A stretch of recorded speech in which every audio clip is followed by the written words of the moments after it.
انسان کی زندگی اگر دیکھا جائے تو 3 دن کی ہے. ایک وہ دن جو گزر گیا جس کو ہم یسٹرڈے کہتے ہیں، ایک وہ دن جو کل آئے گا جسے ہم ٹمورو کہتے ہیں، اور ایک وہ دن جس میں آج ہم رہ رہے ہیں. عام طور پر جب زندگی کی بے ثباتی یا کم عمری کا ذکر کیا جاتا ہے تو کہا جاتا ہے کہ 2 دن کی زندگی، اور یہ ایک حقیقت ہے کہ جب 2 دن کی زندگی کی بات ہوتی ہے تو ایک وہ جو گزر چکی اور ایک وہ جو آنے والی ہے. بہت سے لوگ یا ماضی میں رہتے یا پھر مستقبل میں، بہت کم لوگ حال میں رہتے. جو کچھ گزر چکا وہ گزر چکا، وہ ہمارے ہاتھ سے نکل چکا، اس کے بارے میں ہم کچھ نہیں کر سکتے. ہاں یہ ضرور ہے کہ جن باتوں پر، اپنے جن اعمال پر ہمیں پشیمانی ہے، شرمندگی ہے، ان پر ہم توبہ استغفار کر لیں. کسی نے ہم پر زیادتی کی ہے تو اس کو معاف کر دیں، اور اگر ہم نے کسی پر زیادتی کی ہے تو ہم اس سے معافی مانگ لیں. اس طرح انسان غم سے چھٹکارا پا سکتا ہے. اسی طرح مستقبل، فیوچر، ٹمورو، وہ کسی نے بھی نہیں دیکھا. کل کیا ہوگا ہم نہیں جانتے. جو چیز ہمارے ہاتھ میں ہی نہیں، جس کے بارے میں ہم کچھ علم ہی نہیں رکھتے، اس کے بارے میں فکر کرنا، خوف زدہ رہنا، پریشان ہونا، اس سے حاصل کچھ نہیں.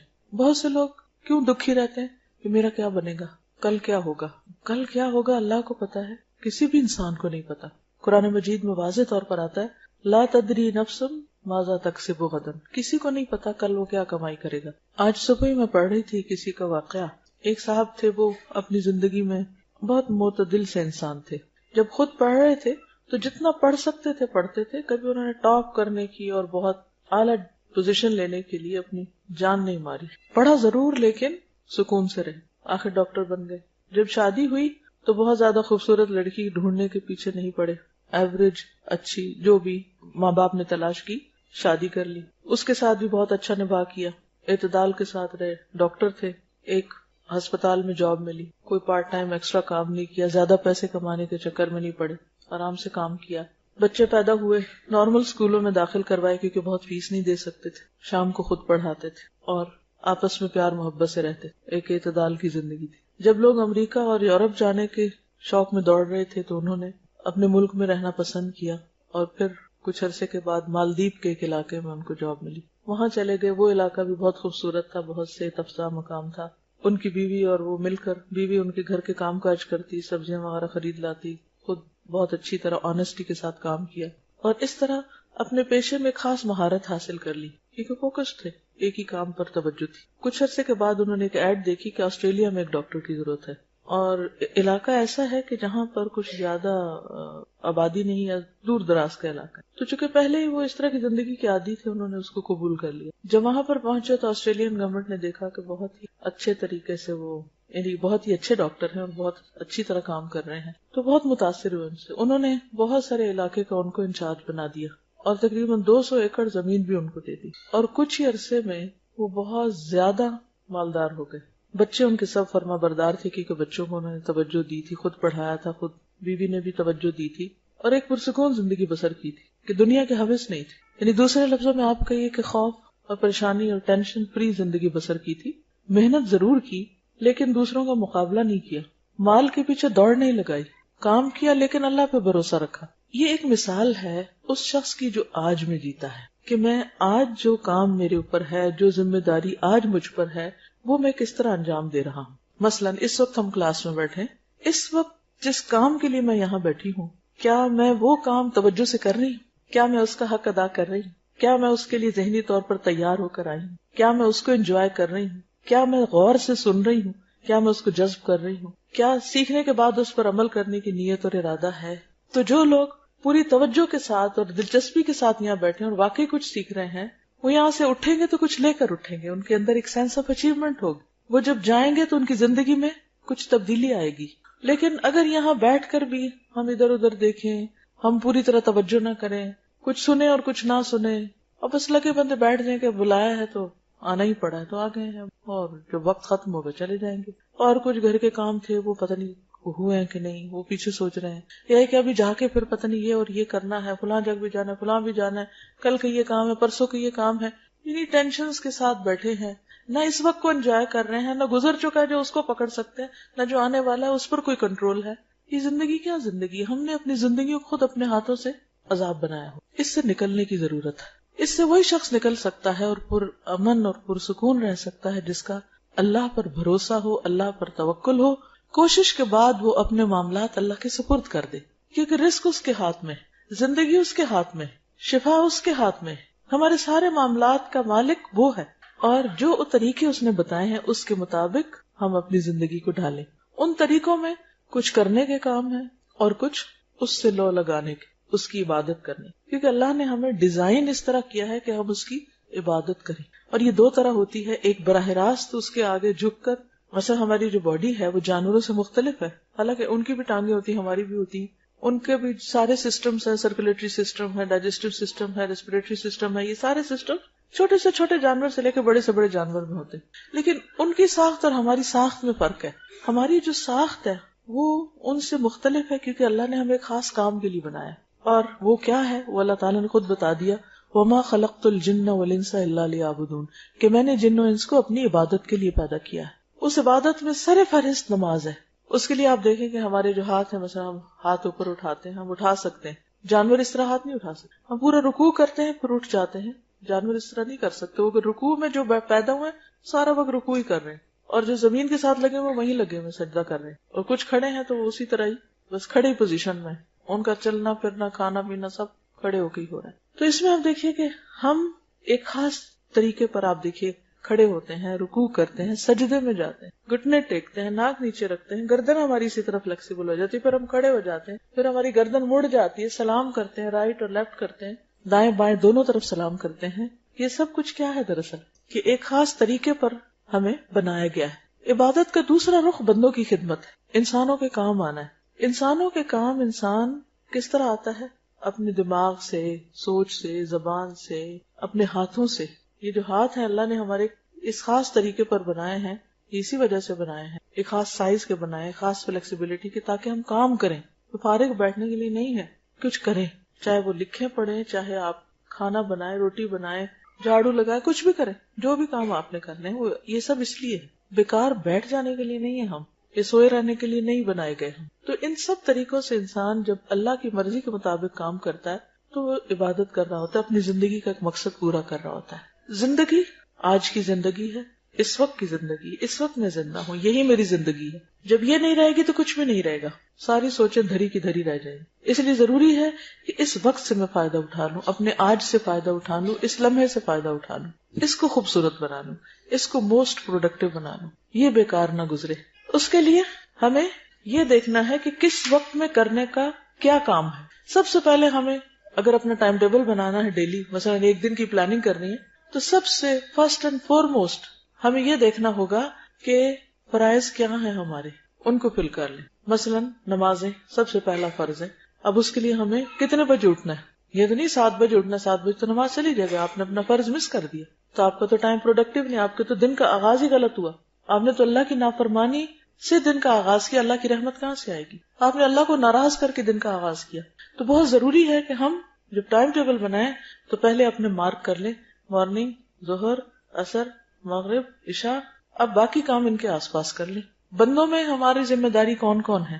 ہمارے بچے ہیں یا ہمارے اسٹوڈنٹس ہیں یا ہمسائے ہیں یا کون ہے، جو بھی کوئی ہے، ان کے طرف سے ہمارے اوپر کیا ذمہ داری ہے؟ اس میں بچے ہیں تو ان کو کھلانا پلانا، سلانا، جگانا، اسکول بھیجنا، پڑھانا، یہ ساری چیزیں، کیونکہ وہ آپ ہی کی ذمہ داری۔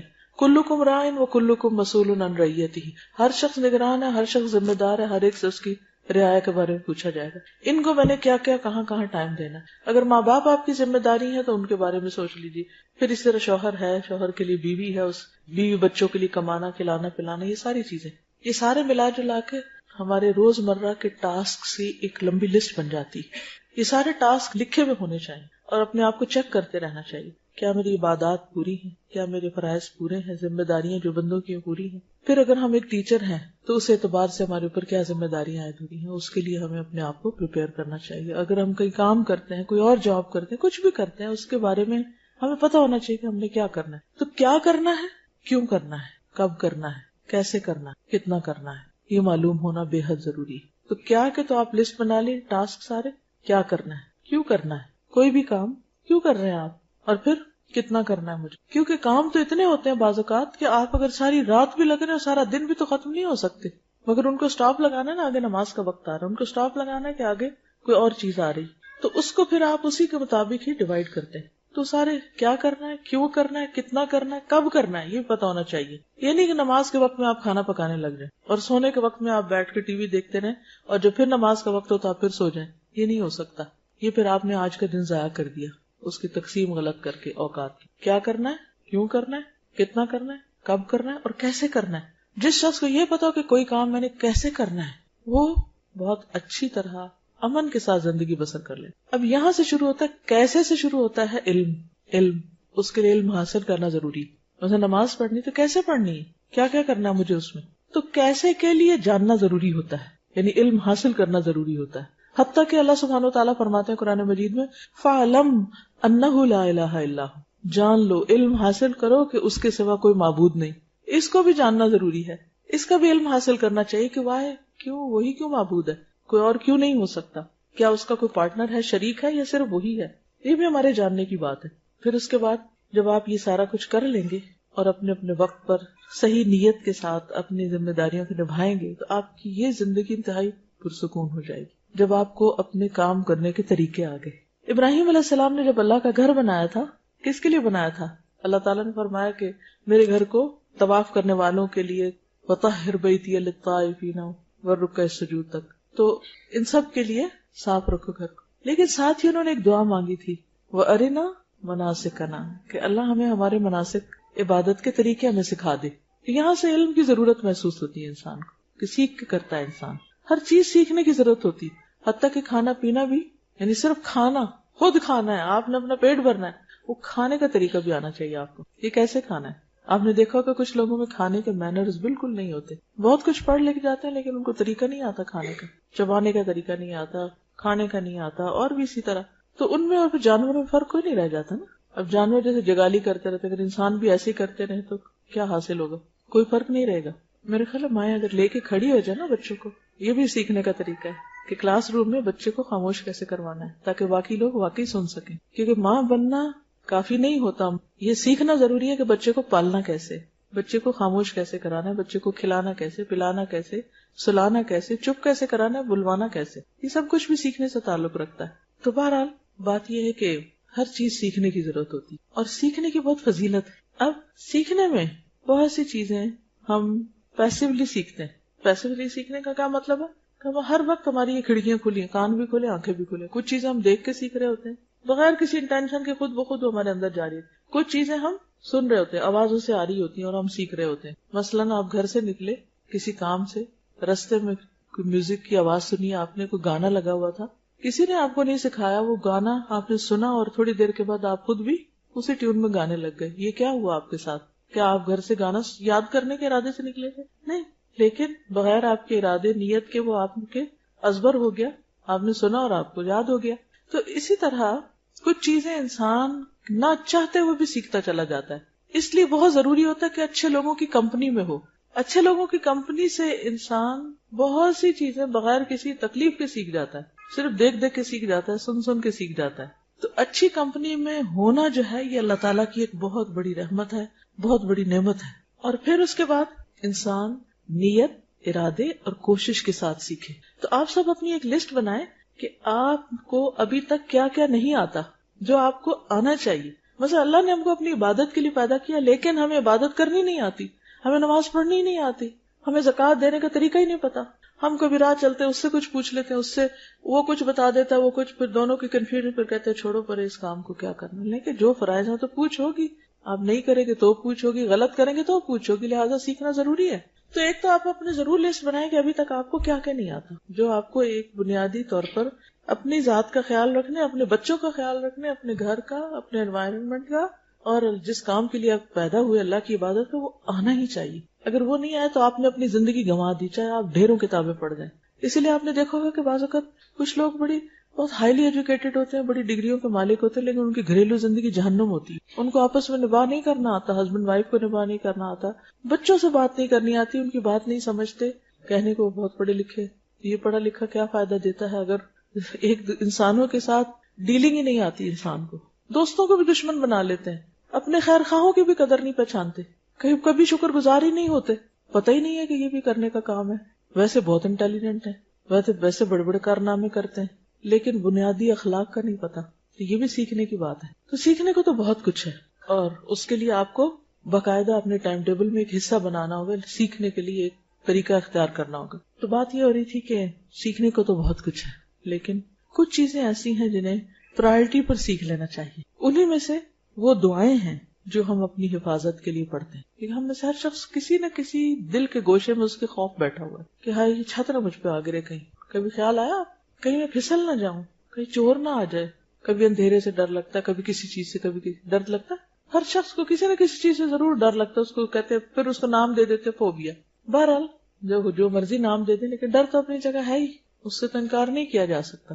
خصوصاً کچھ کھونے کا، کچھ ضائع ہونے کا، کچھ ہاتھ سے نکل جانے کا، یہ ڈر بہت ہوتا ہے ہم لوگ، پتہ نہیں کیا ہوگا. تو اس کے لیے ہمیں ایک بہترین چیز سکھائی گئی ہے، اور وہ ہے آیت الکرسی. آیت الکرسی یہ اس آیت کا نام ہے. آیت الکرسی جو ہے یہ قرآن مجید کی آیات میں سے بہت ہی افضل آیت ہے، بہت بلند درجے کی آیت ہے. جیسے سورتوں کے نام ہے نا، اسی طرح کچھ آیتوں کے بھی نام ہیں. اللہ سبحانہ وتعالیٰ نے آدم علیہ السلام کو مختلف چیزوں کے نام سکھائے تھے، اور کسی بھی شخص کے صاحب علم ہونے کی علامت ہی ہوتی ہے کسی بھی فیلڈ یا فن میں کہ اس کو اس خاص علم سے متعلق چیزوں کے نام آتے ہوں. مثلاً آپ قرآن کے طالب علم ہیں اور آپ کو سورتوں کے نام ہی نہیں آتے، کیا جانا آپ نے.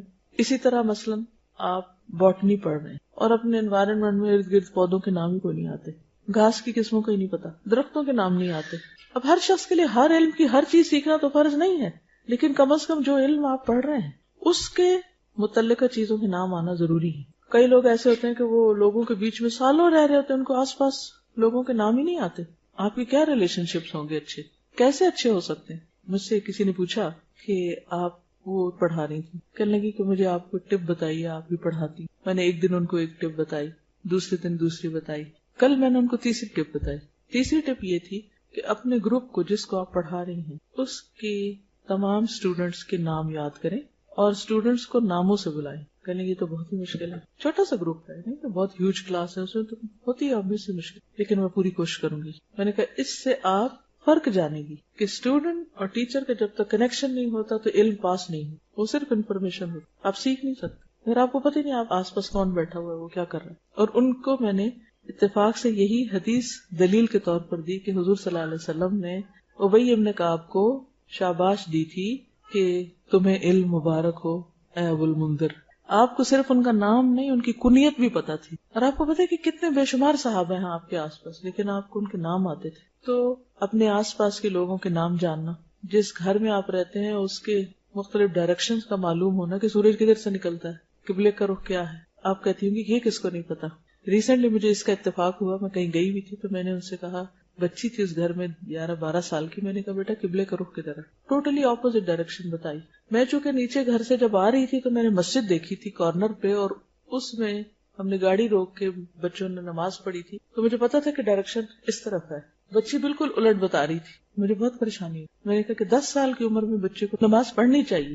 اگر کوئی بچہ روز نماز پڑھتا ہے تو اس کو اپنے گھر میں قبلے کا رخ لازم معلوم ہونا چاہیے، یا نہیں؟ یہ علم ہے نا یہ بھی.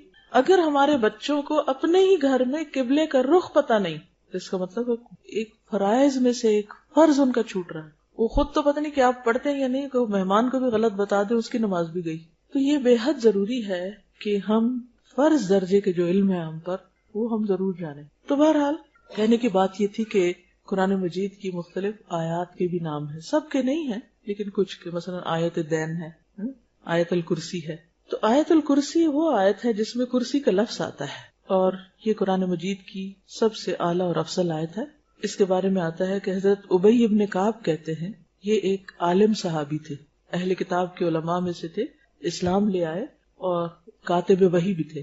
وہ کہتے ہیں کہ رسول اللہ صلی اللہ علیہ وسلم نے فرمایا، اے ابو المنذر، کیا تجھے معلوم ہے کہ کتاب اللہ میں سے تمہارے پاس کون سی آیت سب سے افضل ہے؟ میں نے عرض کیا، اللہ اور اس کا رسول ہی بہتر جانتے ہیں. آپ نے فرمایا، اے ابو المنذر، کیا تجھے معلوم ہے کتاب اللہ میں سے تمہارے پاس کون سی آیت سب سے افضل ہے؟ دوبارہ پوچھا. میں نے عرض کیا، اللہ لا الہ الا هو الحی القیوم، یعنی آیت الکرسی. آپ نے میرے سینے پر ہاتھ پھیرا شاباش دینے کے لیے اور فرمایا، ابو المنذر، تمہیں علم مبارک ہو، یعنی تم جانتے ہو. اس ایک حدیث کے اندر بہت کچھ ہے سیکھنے کے لیے. مثلا سب سے پہلے تو نبی صلی اللہ علیہ وسلم کا طریقہ تعلیم معلوم ہوتا ہے کہ آپ نے اپنے صحابی کو سوال کیا، یہ نہیں کہا کہ میں تمہیں بتاتا ہوں. ہمیں تو کوئی بات پتا ہو تو ہم کیا کہتے ہیں، ادھر میں تمہیں بتاؤں. لیکن آپ نے پوچھا. کیوں پوچھا؟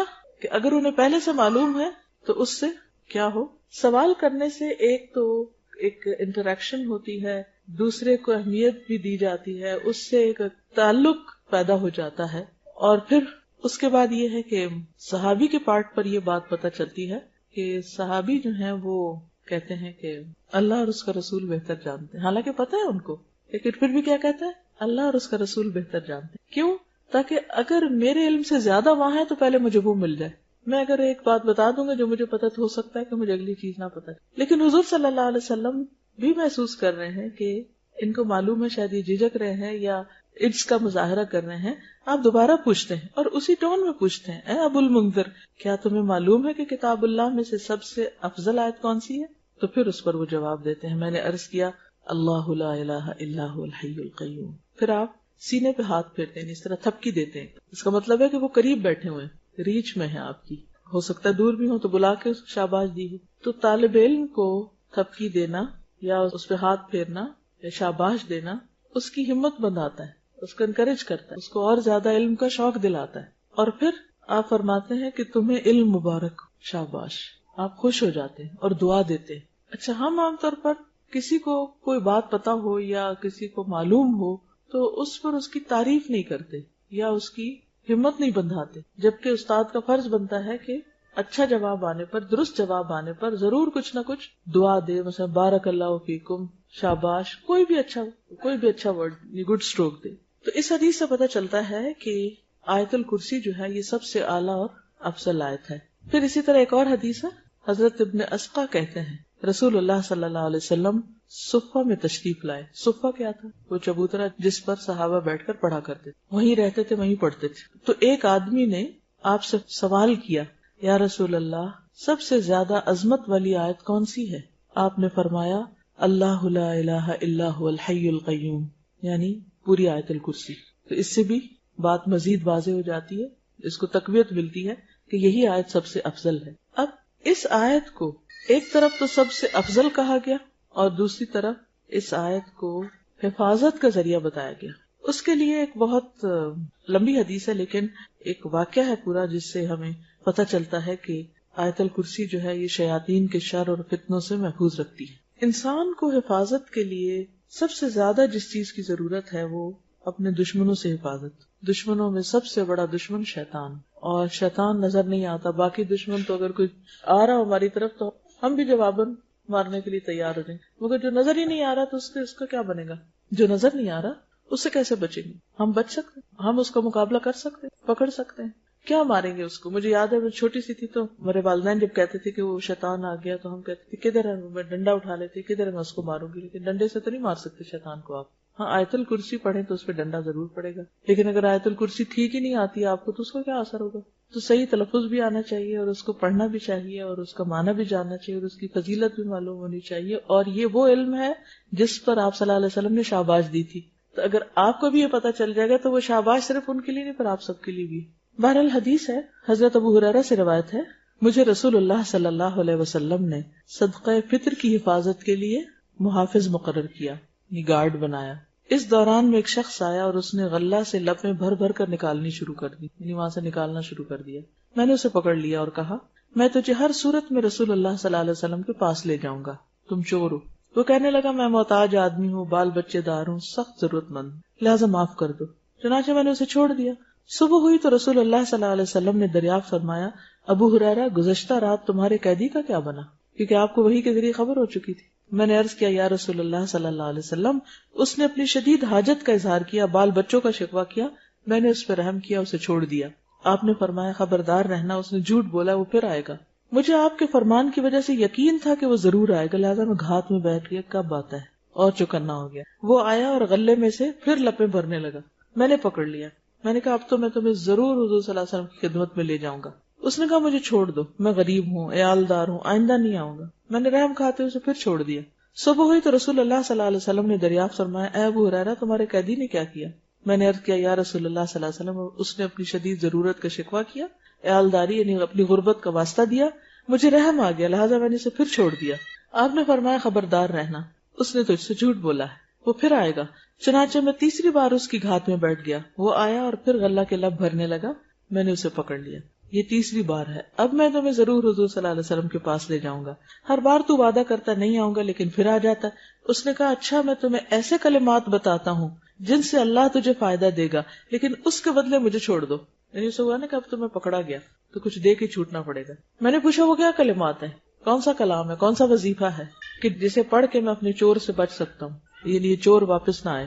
اس نے کہا جب تو رات سونے کے لیے اپنے بستر پہ آئے تو آیت الکرسی پڑھ لیا کر، ایک فرشتہ ساری رات تیری حفاظت کرے گا، ساری رات فرشتہ تیری حفاظت کرے گا، صبح تک شیطان تیرے پاس نہیں آئے گا۔ یہ سن کر میں نے اسے پھر چھوڑ دیا۔ صبح ہوئی تو رسول اللہ صلی اللہ علیہ وسلم نے دریافت کیا، ابو ہریرہ کل رات تیرے قیدی نے کیا کیا؟ میں نے عرض کیا یا رسول اللہ، اس نے کہا میں تجھے ایسے کلمات سکھاتا ہوں جن سے اللہ تجھے نفع پہنچائے گا، چنانچہ اس کے بتانے پر میں نے اسے چھوڑ دیا۔ آپ نے دریافت کیا وہ کیا کلمات ہیں؟ میں نے عرض کیا، اس نے بتایا کہ جب تو رات اپنے بستر پر آئے تو اول سے آخر تک آیت الکرسی پڑھ لے، اللہ کی طرف سے ایک فرشتہ رات بھر تیری حفاظت کرے گا اور شیطان تمہارے قریب نہ آئے گا۔ صحابہ کرام چونکہ خیر و بھلائی کے زیادہ حریص تھے، اس لیے آپ نے حضرت ابو ہریرہ کو کچھ نہیں کہا، بلکہ فرمایا ہاں اس نے تجھ سے سچی بات کہی لیکن وہ خود جھوٹا ہے۔ تجھے معلوم ہے 3 راتوں سے تمہارے پاس کون آ رہا تھا؟ حضرت ابو ہریرہ نے عرض کیا نہیں۔ آپ نے فرمایا وہ شیطان تھا۔ یہ صحیح بخاری کی روایت ہے۔ تو اس حدیث سے کیا پتہ چلتا ہے؟ ساری رات تمہاری حفاظت کرے گا ایک فرشتہ، اللہ بھیج دے گا، شیطان تمہارے پاس نہیں آئے گا، پھر وہ ڈرائے گا نہیں، پھر صبح کی نماز میں اٹھنے میں آسانی ہو جائے گی، بہت سارے فائدے ہیں اس کے۔ اور اگر ہم فوت ہو گئے رات کو، کیونکہ رات کو فوت بھی ہو سکتا ہے انسان، کئی لوگوں کو آپ نے سنا ہوگا کہ وہ رات سوئے تو اٹھے نہیں، تو کم از کم فرشتے ہمارے آس پاس میں، شیطان تو نہ ہوں، تو اس کے بہت فائدے ہیں۔ تو سب سے بڑا فائدہ کیا ہے کہ حفاظت۔ اسی لیے اس کارڈ میں حفاظت کی دعاؤں میں سب سے پہلی دعا آیت الکرسی رکھی گئی ہے۔ اور اس میں کرنا کیا چاہیے کہ ویسے تو ہر نماز کے بعد پڑھنی چاہیے، لیکن صبح اور شام ایک دفعہ اگر انسان پڑھتا ہے تو جنوں سے محفوظ رہتا ہے، ٹھیک ہے۔ خصوصی طور پر جو جنوں کا کتنا ڈر ہوتا ہے، جن چمٹ جائیں گے، وہ پتہ نہیں کیا ہو جائے گا، تو بس آیت الکرسی پڑھ لیں، جو ہی شام ہونے لگے آیت الکرسی پڑھ لیں، صبح نماز کے بعد پڑھ لیں، محفوظ ہیں آپ انشاءاللہ۔ ایک اور حدیث میں ہے، ابی ابن کعب اپنے باپ سے روایت کرتے ہیں کہ ان کے کھجوروں کے کھلیان تھے، کھیت تھے، باغ تھے، تو وہ اس میں کمی دیکھتے کہ کھجوریں کم ہو رہی ہیں، لگتا ہے کوئی چور ہے۔ تو ایک رات انہوں نے چور کو پکڑ لیا، وہ ایک جانور سے مشابہ ایک نوعمر لڑکا تھا لڑکا لیکن جانور جیسی شکل۔ انہوں نے اس کو سلام کیا تو اس نے جواب دیا۔ انہوں نے کہا تم کون ہو، جن یا انسان؟ اس نے کہا میں جن ہوں۔ انہوں نے کہا اپنا ہاتھ میری طرف بڑھاؤ، تو اس نے ہاتھ بڑھایا، اس کا ہاتھ کتے کے ہاتھ کی طرح تھا، اس کے بال کتے کے بال کی طرح تھے۔ انہوں نے پوچھا کیا اس طرح جنوں کی تخلیق ہوتی؟ نہیں، تم لوگوں کی شکل اس قسم کی ہے۔ اس نے کہا میں یہ جانتا ہوں کہ جنوں میں مجھ سے زیادہ شدید اور کوئی نہیں، سخت جن ہوں۔ انہوں نے کہا تم میرے پاس کیوں آئے ہو؟ اس نے کہا مجھے خبر ملی ہے کہ تم صدقہ کرنا بہت پسند کرتے ہو، تو میں تمہارے کھانے میں سے اپنا حصہ لینے آیا، یعنی تمہارے کھیت میں سے اپنے لیے کچھ نکالنے آیا۔ انہوں نے کہا کیا چیز تم سے بچا سکتی؟ اس نے کہا وہ آیت جو سورۃ البقرہ میں ہے، اللہ لا الہ الا ھو الحی القیوم، جو کوئی اسے رات کو پڑھے گا وہ صبح تک مجھ سے پناہ میں رہے گا، اور جو صبح پڑھے گا وہ رات تک مجھ سے پناہ میں رہے گا۔ پھر جب صبح کو انہوں نے اس بات کا ذکر نبی صلی اللہ علیہ وسلم سے کیا تو آپ نے فرمایا اس خبیث نے سچ کہا۔ یہ حدیث المعجم الکبیر طبرانی میں روایت ہے، اس کی جلد اول صفحہ 201، حدیث نمبر 541 ہے۔ تو اس سے بھی کیا پتہ چلتا ہے کہ جنوں سے انسان محفوظ رہتا ہے۔ مطلب اوور آل جو فرشتے آپ کے ساتھ ہوں تو اور چیزوں سے بھی بچتے ہیں۔ آپ کو معلوم ہے کہ چوٹ لگ رہی ہو، کچھ اور شر وغیرہ جو ہوتا ہے، لیکن خصوصی طور پر دیکھیے جو چیزیں تو ہمیں نظر آتی ہیں نا ان کو تو ہم پھر بھی روک لیتے ہیں، آگ ہے تو بند کر دیں گے، کوئی زہریلی چیز ہے تو اوپر رکھ دیں گے، مطلب مادی چیزوں کو انسان ان سے بچ کے رہتا ہے۔ کوئی چیز دیکھتا ہے کہ شیشہ پڑا ہے، کچھ کیل پڑا ہے تو بچ کے گزر جاتا ہے۔ شیطان آپ کے اوپر حاوی ہو رہا ہے، جن کوئی آپ کو تنگ کرنے لگا تو آپ کو تو پتہ بھی نہیں کہ کیا ہو رہا ہے۔ وہ تو قرآن مجید میں آتا ہے انہ یراکم ھو وقبیلہ من حیث لا ترونہم، ٹھیک ہے نا، وہ اور اس کا قبیلہ تمہیں وہاں سے دیکھتے ہیں جہاں سے تم انہیں نہیں دیکھ سکتے۔ تو جس دشمن کو دیکھ نہیں سکتے اس سے کیسے بچنا ہے؟ یہ آیت حفاظت کے لیے۔ پھر اسی طرح ہر فرض نماز کے بعد آیت الکرسی پڑھنے سے انسان جنت میں داخل ہو، کیونکہ یہ افضل آیت ہے، اس میں اللہ سبحانہ وتعالیٰ کا تعارف ہے۔ تو اس کے لیے میں چاہوں گی کہ آپ لوگ 2-3 کام کریں۔ ایک تو یہ کارڈ جو آپ کے پاس ہے، اگر اس کو اپنے گھر میں کہیں بھی رکھ دیں، نظر آئے گا خوبصورت تو جلدی سے اٹھ کے پڑھنے کا یاد بھی رہے گا۔ دوسرا یہ کہ ہم نے یہ کیا تھا کہ ایک پوسٹر پہ آیت الکرسی اس طرح چھپوا لی تھی۔ یہ پوسٹر آپ کہیں اپنے گھر میں ایسی جگہ لگا لیں کہ جہاں آپ مس نہ کریں صبح شام اس کو پڑھنا. جیسے نماز جہاں پڑھتے ہیں اس کے بھی سامنے کہیں لگا سکتے ہیں تاکہ عادت ہو جائے فرض نماز کے بعد پڑھنا. اسی طرح ہم نے ریپیٹڈلی ریکارڈ کروا کے کیسٹس بھی تیار کی ہوئی ہیں کہ جیسے بچوں کو سکھانی ہے خود صحیح تلفظ کرنا تو سنتے رہیں, لگا چھوڑیں وہ ریپیٹ ہوتی رہے گی ایک قاری کی آواز میں دوسری تیسری, تو اس سے بھی کیا ہے کہ انسان کا گھر جو ہے ہر طرح کے شر سے خالی ہو جاتا ہے. یعنی یہ جو ہے یہ ریپیٹڈلی. اس میں نے اس آیت کی تفسیر کی ہوئی ہے, اس آیت کا مطلب کیا ہے. اس کے علاوہ ایک اور ٹائم پر بھی میں نے اس کی تفسیر دوبارہ کی ہے جو انٹرنیٹ پہ موجود ہے. تو آپ لوگوں کا ہوم ورک یہ ہے کہ آپ چاہے تو کیسٹ لے کر یا انٹرنیٹ سے یا کہیں سے بھی اس کی تفسیر سن لیں. انشاءاللہ اگر اگلے ہفتے ملاقات ہوئی تو میں آپ سے پوچھوں گی اس آیت کا مطلب کیا ہے, اور پھر جو مطلب آپ کو سمجھ نہیں آیا ہوگا وہ میں آپ کو سکھاؤں گی, کیونکہ میں یہ پہلے میرے خیال کم از کم 2 دفعہ تو پراپر اس کی تفسیر کر چکی ہوں. جو ریگولر تعلیم القرآن کا کورس ہوتا ہے اس میں تو خیر تفسیر موجود ہی ہے, لیکن چونکہ اس وقت ٹائم ہی اتنا ہے کہ میں اس کی وضاحت آپ کو کر نہیں سکتی, تو انشاءاللہ نیکسٹ ویک پھر اس کو کنٹینیو کریں گے. تو ہوم ورک اپنا نوٹ کر لیجئے. کیا کرنا ہے آپ نے؟ ہر نماز کے بعد پڑھنا ہے, رات کو سوتے وقت پڑھنی ہے, صبح شام انشاءاللہ پڑھنی ہے. اس کا ترجمہ یاد کرنا ہے اور اس کو کہیں لگا دینی ہے یہاں جہاں سے آپ کو یاد رہے, اور ہو سکے تو گھر میں بچوں کو یاد کرانے کے لیے ریپیٹڈلی اس کو سنوانا ہے, لیکچر سن کے آنا ہے. ٹھیک ہے, زیادہ تو نہیں ہوم ورک ایک ہفتے کے لیے, 7 دن ہے میرے خیال ہے. 7 ہی چیزیں بتائیں آپ کو, چاہے دشمن ہے یا کچھ بھی, انسان کو جنوں پر شیطانوں پر فوقیت اور فضیلت حاصل ہے. ٹھیک ہے نا. دوسری بات یہ ہے کہ اللہ تعالیٰ کی اپنی حکمتیں ہیں. بعض اوقات ایک چیز جس کو آپ اپنے لیے برا سمجھتے ہیں اس میں سے خیر بھی نکل آتی. ٹھیک ہے نا. عسیٰ ان تکرہوا شیئا ویجعل اللہ فیہ خیرا کثیرا. ہو سکتا ہے ایک چیز سے تم سخت نفرت کرو اور اللہ اسی کے اندر بہت بڑی خیر تمہارے لیے ڈال دے. یعنی اللہ چاہے تو دشمن بھی آپ کو فائدہ پہنچا سکتا, اور اللہ نہ چاہے تو دوست بھی فائدہ نہیں پہنچا سکتا. دوست بھی نہیں فائدہ دیتا, وہ بھی دشمن بن جاتا ہے. تو اصل چیز یہ ہے کہ طاقت اور اختیار اللہ کے ہاتھ میں. اور جو کہ صحیح روایات ہیں, صحیح بخاری کی ایک روایت, دوسری طبرانی کی, اور صحت کے درجے پر میں نے کوئی ضعیف روایت کوٹ نہیں کی اسی لیے, حالانکہ آیت الکرسی کے بارے میں کچھ اور چیزیں ملتی, کوٹ نہیں کی تاکہ آپ اس کو اسی درجے پر لیں. جی وہ تو قرآن پر ایمان اور یقین بہت ضروری, خصوصاً رات کے وقت جب آپ پڑھیں نا تو چاروں کونوں میں پھونک بھی مار لیں. انشاءاللہ اگر یہ سلسلہ چلا تو پھر آپ کو اور چیزیں میں بتاؤں گی, جیسے نبی صلی اللہ علیہ وسلم رات کو سوتے وقت کل پڑھ کر اپنے جسم کے اوپر پھیرنے. اب جتنے بھی وائرسز ہیں وہ جب اٹیک کرنے لگے تو ان کو آگے سے ایک دیوار ملے گی, کیونکہ آپ نے اپنے آپ کو حصار کیا ہوا, قلعے میں ہیں آپ. اللہ کا ذکر تو ویسے انسان کو قلعے میں کر دیتا ہے, تو پھر آپ اتنے بہادر ہو جائیں گے کسی چیز سے ڈر نہیں لگے گا, اکیلے ہونے سے بھی نہیں لگے. ٹھیک ہے. اللہ کے سوا کوئی معبود نہیں, وہ زندہ اور قائم رہنے والا ہے, اسے نہ اونگ آتی ہے نہ نیند, اسی کے لیے ہے جو آسمانوں اور زمین میں ہے. کون ہے جو اس کی اجازت کے بغیر اس کے سامنے شفاعت کر سکے؟ وہ جانتا ہے جو ان کے آگے ہے اور پیچھے ہے, اور وہ اس کے علم میں سے کسی چیز کا احاطہ نہیں کر سکتے سوائے اس کے جو وہ چاہے. اس کی کرسی آسمانوں اور زمین تک وسیع ہے, اور ان کی حفاظت اسے نہیں تھکاتی, اور وہ بہت بلند اور بہت عظمت والا ہے. یعنی آسمان اور زمین کی حفاظت اللہ کر سکتا ہے, تو کیا اس کے لیے مشکل ہے کہ وہ میری حفاظت کرے؟ قرآن مجید کی کوئی ایک آیت بھی اور ایسی نہیں کہ جس میں اللہ سبحانہ و تعالیٰ کا اتنے زبردست طریقے سے تعارف کرایا گیا ہو جس طرح آیت الکرسی میں کرایا گیا ہے. ایک آیت ہے جس کے 10 جملے ہیں, یعنی کہ اس میں ایک طرح سے 10 میننگ آپ کہہ لیں, اور مختلف آیات کے اندر یہ معنی پائے جاتے ہیں, لیکن ایک جگہ اکٹھے نہیں ہے یہ. جو اسے ہر نماز کے پڑھنے کے بعد کی بھی فضیلت آئی ہے. خصوصی طور پر وہ حدیث یاد ہے آپ کو جس میں شیطان کا کچھ ذکر ہے, وہ چوری کر رہا تھا تو آپ کے پاس وہ شکایت لے کر آیا حضرت ابو ہریرہ, 1 رات 2 رات, پھر آخری دن شیطان نے خود ہی بتایا کہ جو شخص یہ آیت پڑھ لے پھر اس کو نقصان نہیں ہوگا, یعنی اس کا مال چوری نہیں ہوگا, اس کو کسی اور طریقے سے شیطان تکلیف نہیں دے گا. آج ہم آیت الکرسی کے الفاظ کے اوپر غور کریں گے.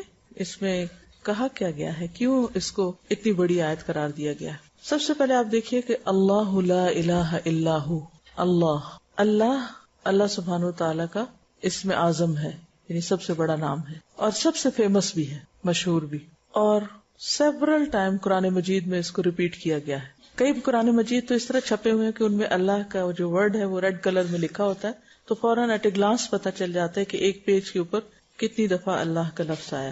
اللہ کا لفظ جو ہے یہ الہ سے نکلا ہے. الہ کہتے ہیں معبود کو, اور معبود وہ ہستی ہوتی ہے جس سے محبت بھی کی جاتی ہے, جس کی تعظیم بھی ہوتی ہے, یعنی دونوں چیزیں اس میں ہوتی ہیں. ایسا معبود جس سے محبت کی جائے اور جس کی تعظیم کی جائے.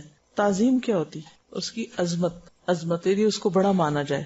الہ سے نکلا ہے, ٹو ورشپ. اللہ سبحانہ تعالیٰ وہ ہستی ہے جس کی ساری مخلوق عبادت کرتی. قرآن پاک میں آتا ہے سبح للہ ما فی السماوات وما فی الارض. اللہ کی تسبیح بیان کر رہی ہے ہر وہ چیز جو آسمانوں میں اور جو زمین میں. وَلِلَّهِ يَسْجُدُ مَن فِي السَّمَاوَاتِ وَمَن فِي الْأَرْضِ. اللہ کے آگے سجدہ کرتے ہیں ہر وہ چیز جو آسمانوں میں اور زمین میں, حتیٰ کہ جو مختلف چیزیں ہیں ان کے سائے بھی سجدے میں پڑے ہوئے ہوتے ہیں. اور جتنی بھی مخلوق ہے وہ ساری اللہ سے محبت بھی کرتی ہے اور اللہ کی بڑائی بیان کرتی ہے, اللہ کی عظمت کو پہچانتی ہے. ہاں, انسان جس کے پاس سب سے زیادہ عقل ہے ان میں سے کچھ تو ایسے ہیں کہ جو اللہ کے آگے سجدہ ریز ہوتے ہیں, اس سے محبت کرتے ہیں لیکن کچھ نہیں کرتے.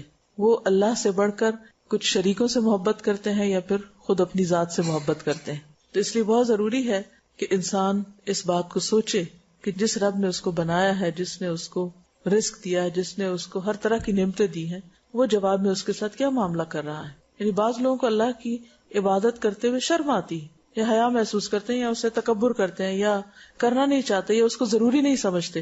تو اگر اللہ کی کریشن کو ہم اپریشیٹ کرتے ہیں, اس سے محبت کرتے ہیں, اس کو بہت اس سے مروب ہوتے ہیں, تو کیا اللہ کا یہ حق نہیں کہ ہم اس کی بات مانیں جو سب سے بڑا ہے؟ تو اللہ لا الہ الا ہوا, اللہ تعالی ہی دراصل الہ ہے, اس کے سوا کوئی الہ ہے ہی نہیں. جتنی محبت اللہ سے کرنی چاہیے اتنی محبت کے قابل کوئی نہیں.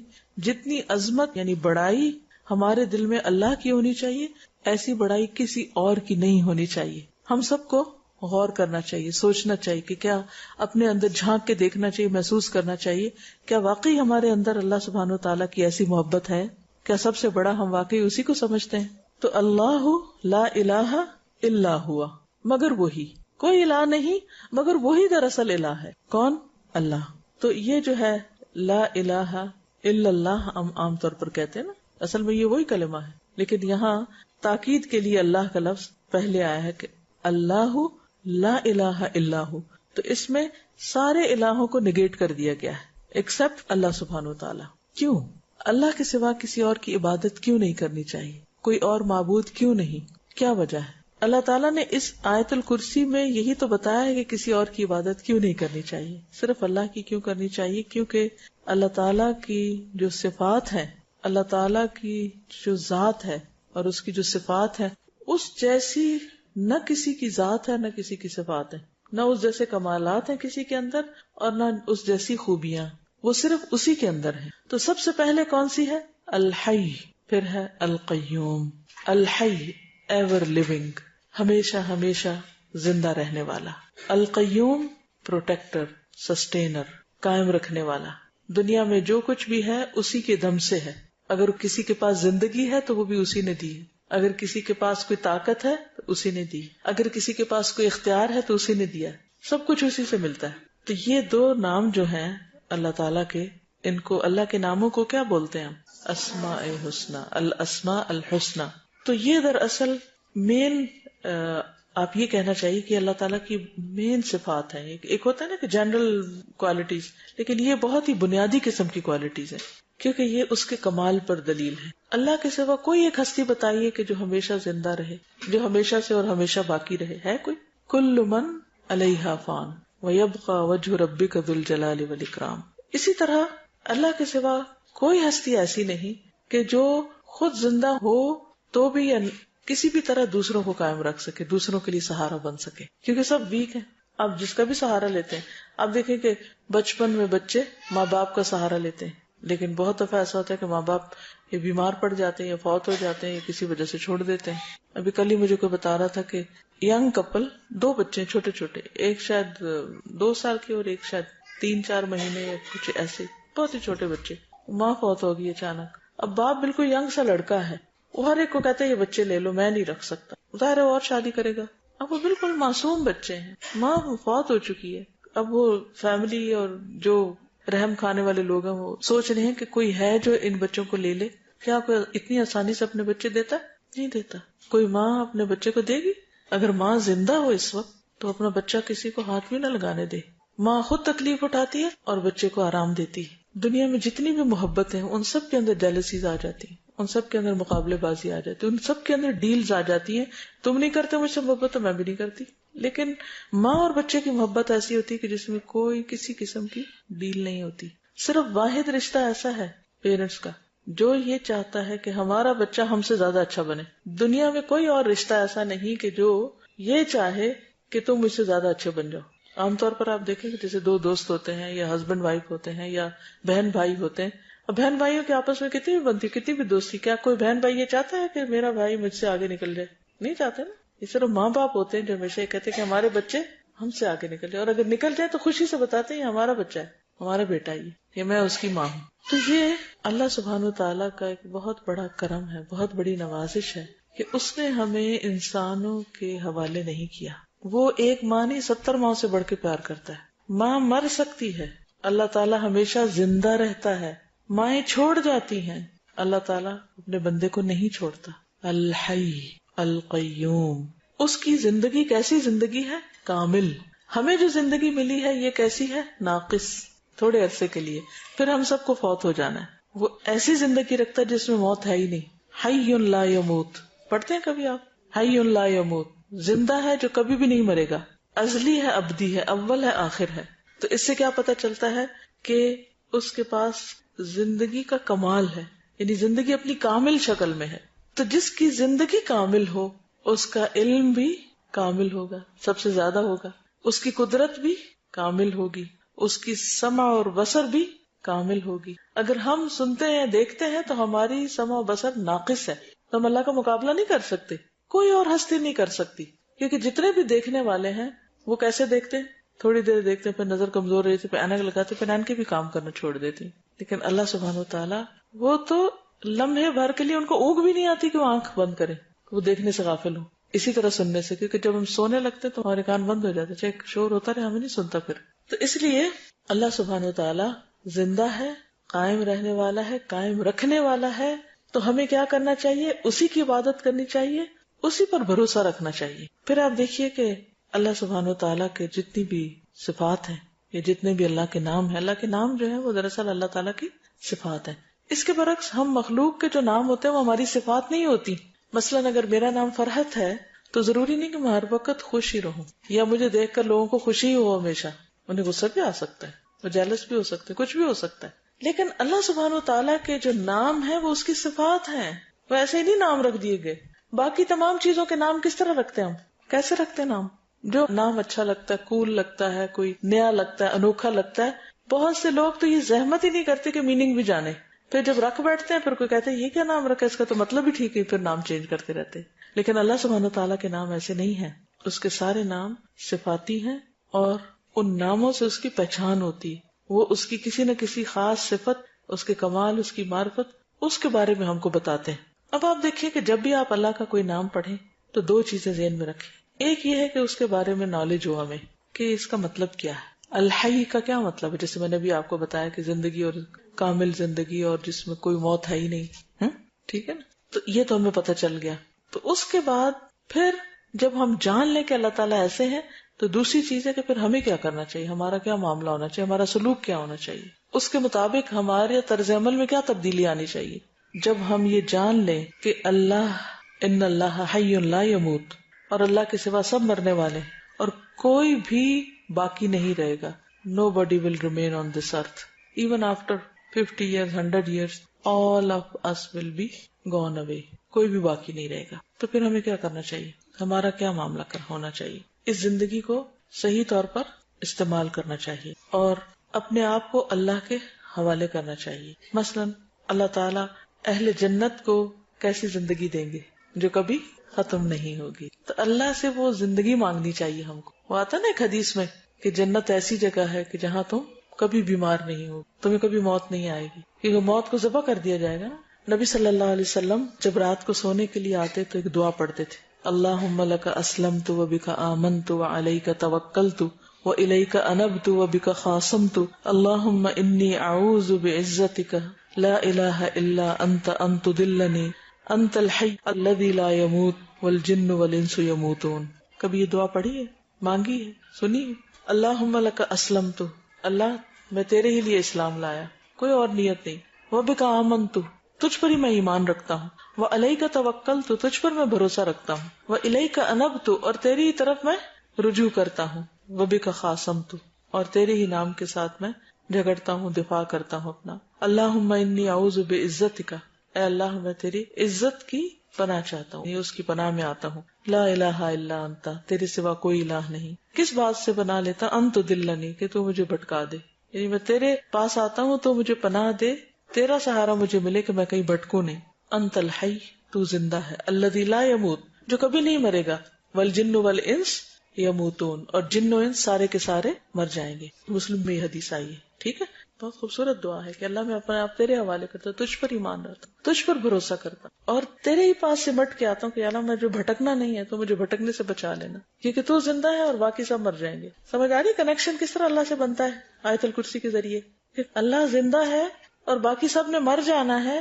تو پھر ہمارا معاملہ کیا ہونا چاہیے؟ بندوں پہ بھروسہ کریں، اللہ پہ بھروسہ کریں. اسی لیے آپ دیکھیں کہ جب بعض خواتین جب ان کے شوہر فوت ہو جاتے ہیں تو ان کی حالت قابل رحم ہوتی ہے. ٹھیک ہے، ایک شخص کی جدائی کا غم ضرور ہونا بھی چاہیے، کہ اللہ نے ہمیں سنگ دل نہیں بنایا کہ ہم آنسو نہ بہائیں کسی کے لیے، لیکن یہ نہیں کہ اپنی زندگی کھپا دیں، گنوا دیں اور اللہ کی نعمتوں کی ناقدری اور ناشکری کرنا شروع کر دیں. اس وقت کیا سوچیں، کیا چیز انسان کو سہارا دے سکتی، کون سا خیال، کون سا ایمان اور کون سا توکل اور کون سا یقین. انت الحی الذی لا یموت والجن والانس یموتون، سب نے مر جانا، تو نہیں مرے گا، اس لیے میں تیرا سہارا چاہتی ہوں، تیری پناہ میں آتی ہوں. کیا انسان کو ایسے سہارے کی ضرورت نہیں ہے؟ نا، انسان کی الٹیمیٹ خواہش یہی ہوتی ہے نا، اس کے اندر کی ایک طلب ہے، یہ تڑپ ہے، اس کی ضرورت ہے کیا، کہ کوئی ایسا مل جائے کہ جس پر میں ڈیپینڈ کروں، جو مجھے کبھی دھوکہ نہ دے. ہوتا نا، ہم کیوں روتے ہیں، کیوں اداس رہتے ہیں، کیوں پریشان رہتے ہیں؟ جب لوگ ہمیں دھوکہ دے جاتے ہیں، یا لوگ ہمیں چھوڑ جاتے ہیں، یا لوگ ہمیں ساتھ نہیں دیتے، نقصان دیتے ہیں، تب اس وقت ہمیں رونا آتا ہے نا. جتنے بھی ڈپریشن ہے، غم ہے، دکھ ہے، تکلیف ہے، ان سب کی وجہ یہی ہے کہ ہم نے اللہ کو چھوڑ کر بندوں پر بھروسہ کیا ہوا ہے، ان کو خدا بنایا ہوا ہے. جس کو اللہ پر بھروسہ ہوگا، جس کو اللہ پر یقین ہوگا، وہ کہے گا جب کوئی ساتھ چھوڑے گا، جب کوئی دھوکہ دے گا، جب کوئی پریشان کرے گا، بندہ کہے گا حسبی وکفا سمع اللہ لمن دعا، کافی ہے میرے لیے، حسبی کافی ہے، وکفا اور کافی ہو گیا، سمع اللہ اللہ نے سن لی، لمن دعا ہر اس شخص کی دعا جس نے اس کو پکارا، وہ ہے نا سننے والا. اس طرح غم ختم ہو جاتے ہیں نا. تو اللہ کی پہچان، اللہ کی معرفت، اور خصوصاً آیت الکرسی، اس سے ہمیں اللہ سبحانہ وتعالیٰ کے ساتھ ایک کنیکشن بنتا ہے، ہمارا ایک تعلق بنتا ہے.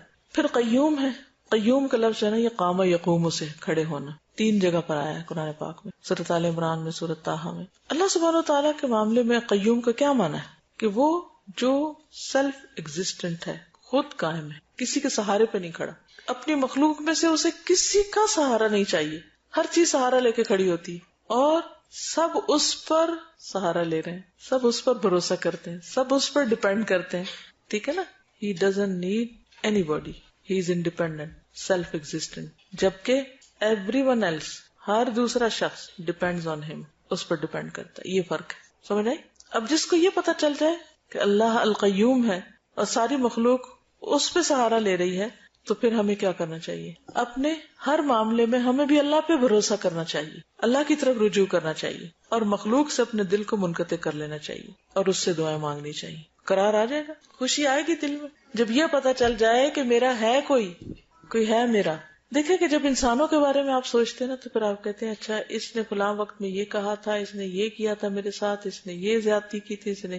حتیٰ کہ ماں باپ کے بارے میں بھی بچوں کے دل میں، کسی ٹین ایجر کو بلا کے پوچھے کیا خیال ہے تمہارا اپنے امی ابو کے بارے میں، کیسے ہیں وہ، پھر آپ دیکھیں وہ آپ کو کیا کیا بتائیں گے. کل پرسوں ایک بچی نے مجھے لکھا اپنے مدر کے بارے میں کہ وہ سمجھتی ہیں کہ وہ اس دنیا کی ہیرو ہیں، ساری دنیا ان کے سہارے چل رہی. تو بچے ایسے سوچتے ہیں ماں باپ کے بارے میں، حالانکہ ماں باپ ان کے لیے کیسی کیسی قربانیاں کرتے ہیں، لیکن اگر چھوٹی سی بات سے منع کر دیں یا کچھ بھی، ایک دم خلاف ہو جاتے ہیں. اور میرے ماں باپ نے یہ کیا، انہوں نے وہ کیا. ہر ایک کو شکایتیں ہیں ماں باپ سے، کسی نہ کسی قسم کی ضرور شکایت ہے، اور یہ بہت تکلیف دہ بات ہے. تو انسان ان ماں باپ سے بدظن ہو جاتا ہے. کچھ لوگ ہوتے ہیں جو کسی پر ٹرسٹ نہیں کر سکتے، ان کی زندگی کتنی حرام ہو جاتی ہے. کچھ لوگ ہوتے ہیں کہ وہ کسی کو اپنے دل کی بات نہیں کہہ سکتے، ہوتے ہیں نا. تو اگر کسی کو القیوم کی پہچان ہو جائے تو ان کا کانفیڈنس بحال ہو جائے. وہ ایک ہے جس پہ میں بھروسہ کر سکتا ہوں، جو مشکل وقت میں میری مدد کرے گا، وہ میرے لیے آسانی پیدا کرے گا. جب یہ یقین اور اطمینان ہوتا ہے نا تو آپ بڑے سے بڑے کام میں ہاتھ ڈال دیتے ہیں نا تو پھر آپ مطمئن رہتے ہیں. مثلا آپ نے بیٹی کو رخصت کرنا اور آپ کو پریشانی لگی ہوئی کہ پتہ نہیں اس کا کیا بنے گا اور یہ فکر کھائے جا رہی، لیکن جب آپ یہ کہیں کہ نہیں میں نے تو اللہ کے بھروسے پہ میں یہ کام کر رہی ہوں، اپنی طرف سے میں نے کر لیا جو بھی بندوبست کرنا تھا، میں اللہ کے بھروسے پہ کام کر رہی ہوں، تو نتیجہ کیا ہوگا؟ اچھا ہوگا. اور جو قسمت میں وہ تو سامنے آنا ہی ہے، لیکن اپنا دل ایک اطمینان میں ہوگا کہ اللہ کے ہر فیصلے میں خیر ہے. دس از پارٹ آف لائف. تو کرنے کا کام یہ ہے کہ توکل علی اللہ، اللہ پہ بھروسہ کرو اور مخلوق کے بھروسے کو چھوڑ دو. نبی صلی اللہ علیہ وسلم کی کوئی دعا بتائیے مجھے جس میں قیوم کا لفظ آتا ہو. یا حی یا قیوم برحمتک استغیث. اب آپ نے حی اور قیوم کا معنی سیکھ لیا آج. اب دعا مانگیے ذرا، یا حی. جب کہنا یا حی آپ نے تو مرنا ہے ہی نہیں، آپ تو ہمیشہ زندہ ہے. یا قیوم سب آپ پہ سہارا لیتے، سب آپ کا بھروسہ لیتے، آپ کو کسی سہارے کی ضرورت نہیں. یا حی یا قیوم برحمتک استغیث، مجھے تیری رحمت چاہیے، میں اس کی فریاد کرتا ہوں. اللہ کی رحمت درکار ہے. فرق ہو جاتا ہے، مانگنے میں ہی فرق ہو جاتا ہے. اچھا پھر ہم کیا دعا مانگتے؟ اصلح لی شأنی کلہ، میرے سارے حالات درست کر دے. ولا تکلنی الی نفسی طرفۃ عین، مجھے تو میرے نفس کے بھی حوالے نہ کرنا ایک لمحے کے لیے، کسی اور کے تو کہاں، مجھے تو میرے اپنے حوالے نہ کرنا، کیونکہ ان النفس لامارۃ بالسوء، نفس انسان کو برے کاموں کا حکم دیتا ہے. اگر میں نے اپنی مرضی کرنی شروع کر دی تو میں تو پتہ نہیں کہاں بھٹک جاؤں گی.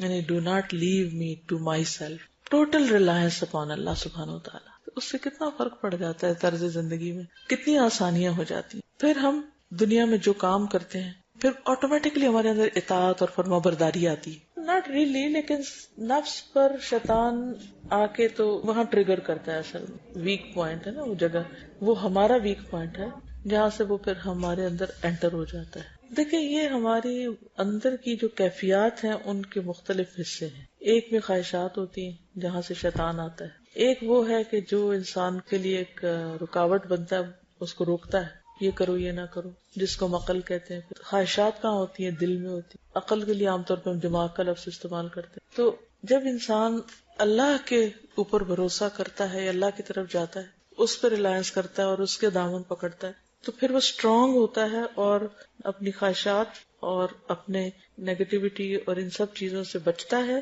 تو اس کو نفس مطمئنہ حاصل ہو جاتا ہے. وہ جب حاصل ہوتا ہے تو وہ انسان کو اور مضبوط کرتا ہے اللہ کی اطاعت کرنے، کیونکہ وہ مزہ چکھ لیتا ہے نا انسان، پھر انسان چاہتا ہے کہ میں اور کروں. جیسے آپ دیکھیں نا ہمارے ایموشنز ہوتے ہیں اور فیلنگز ہوتی ہیں. فیلنگ کہاں سے آتی ہے اور ایموشن کہاں سے آتے ہیں؟ دو لفظ الگ الگ ہے نا. اسی طرح نفس اور روح اور خواہشات اور یہ ساری. تو ہمیں کرنا کیا، ہمارا معاملہ کیا ہونا چاہیے الحی القیوم کے ساتھ، کہ ہم اس کی کمپلیٹ اطاعت کریں، اسی کے قانون کو مانے، اسی کے احکام کو مانے. اور انسان جب کوئی بھی اس کو اچیومنٹ حاصل ہو تو اس کو اپنا کارنامہ نہ بتائے، وہ کہے کہ یہ اللہ کی طرف سے ایک نعمت ہے میرے لیے، اللہ نے مجھے اس کی توفیق دی. اور اس کا ایک اور فائدہ یہ کہ جب انسان کو کوئی تکلیف پہنچے تو اس وقت وہ اللہ کے فیصلے کو دل سے قبول کر لے. اس سے وہ مصیبتوں کے وقت پرسکون رہ سکتا ہے. خلاصہ یہ ہے کہ ساری مخلوق اللہ کی بندگی کر رہی، ہم سب اس کے بندے ہیں. ہر چیز کا مالک اللہ ہے، ہمارا مالک بھی وہی ہے. اللہ تعالیٰ ہر چیز کو لک آفٹر کر رہا ہے، ان کو سسٹین کر رہا ہے، مینٹین کر رہا ہے. ہمیں بھی وہی کر رہا ہے. سب اس کے محتاج ہیں، وہ کسی کا محتاج نہیں.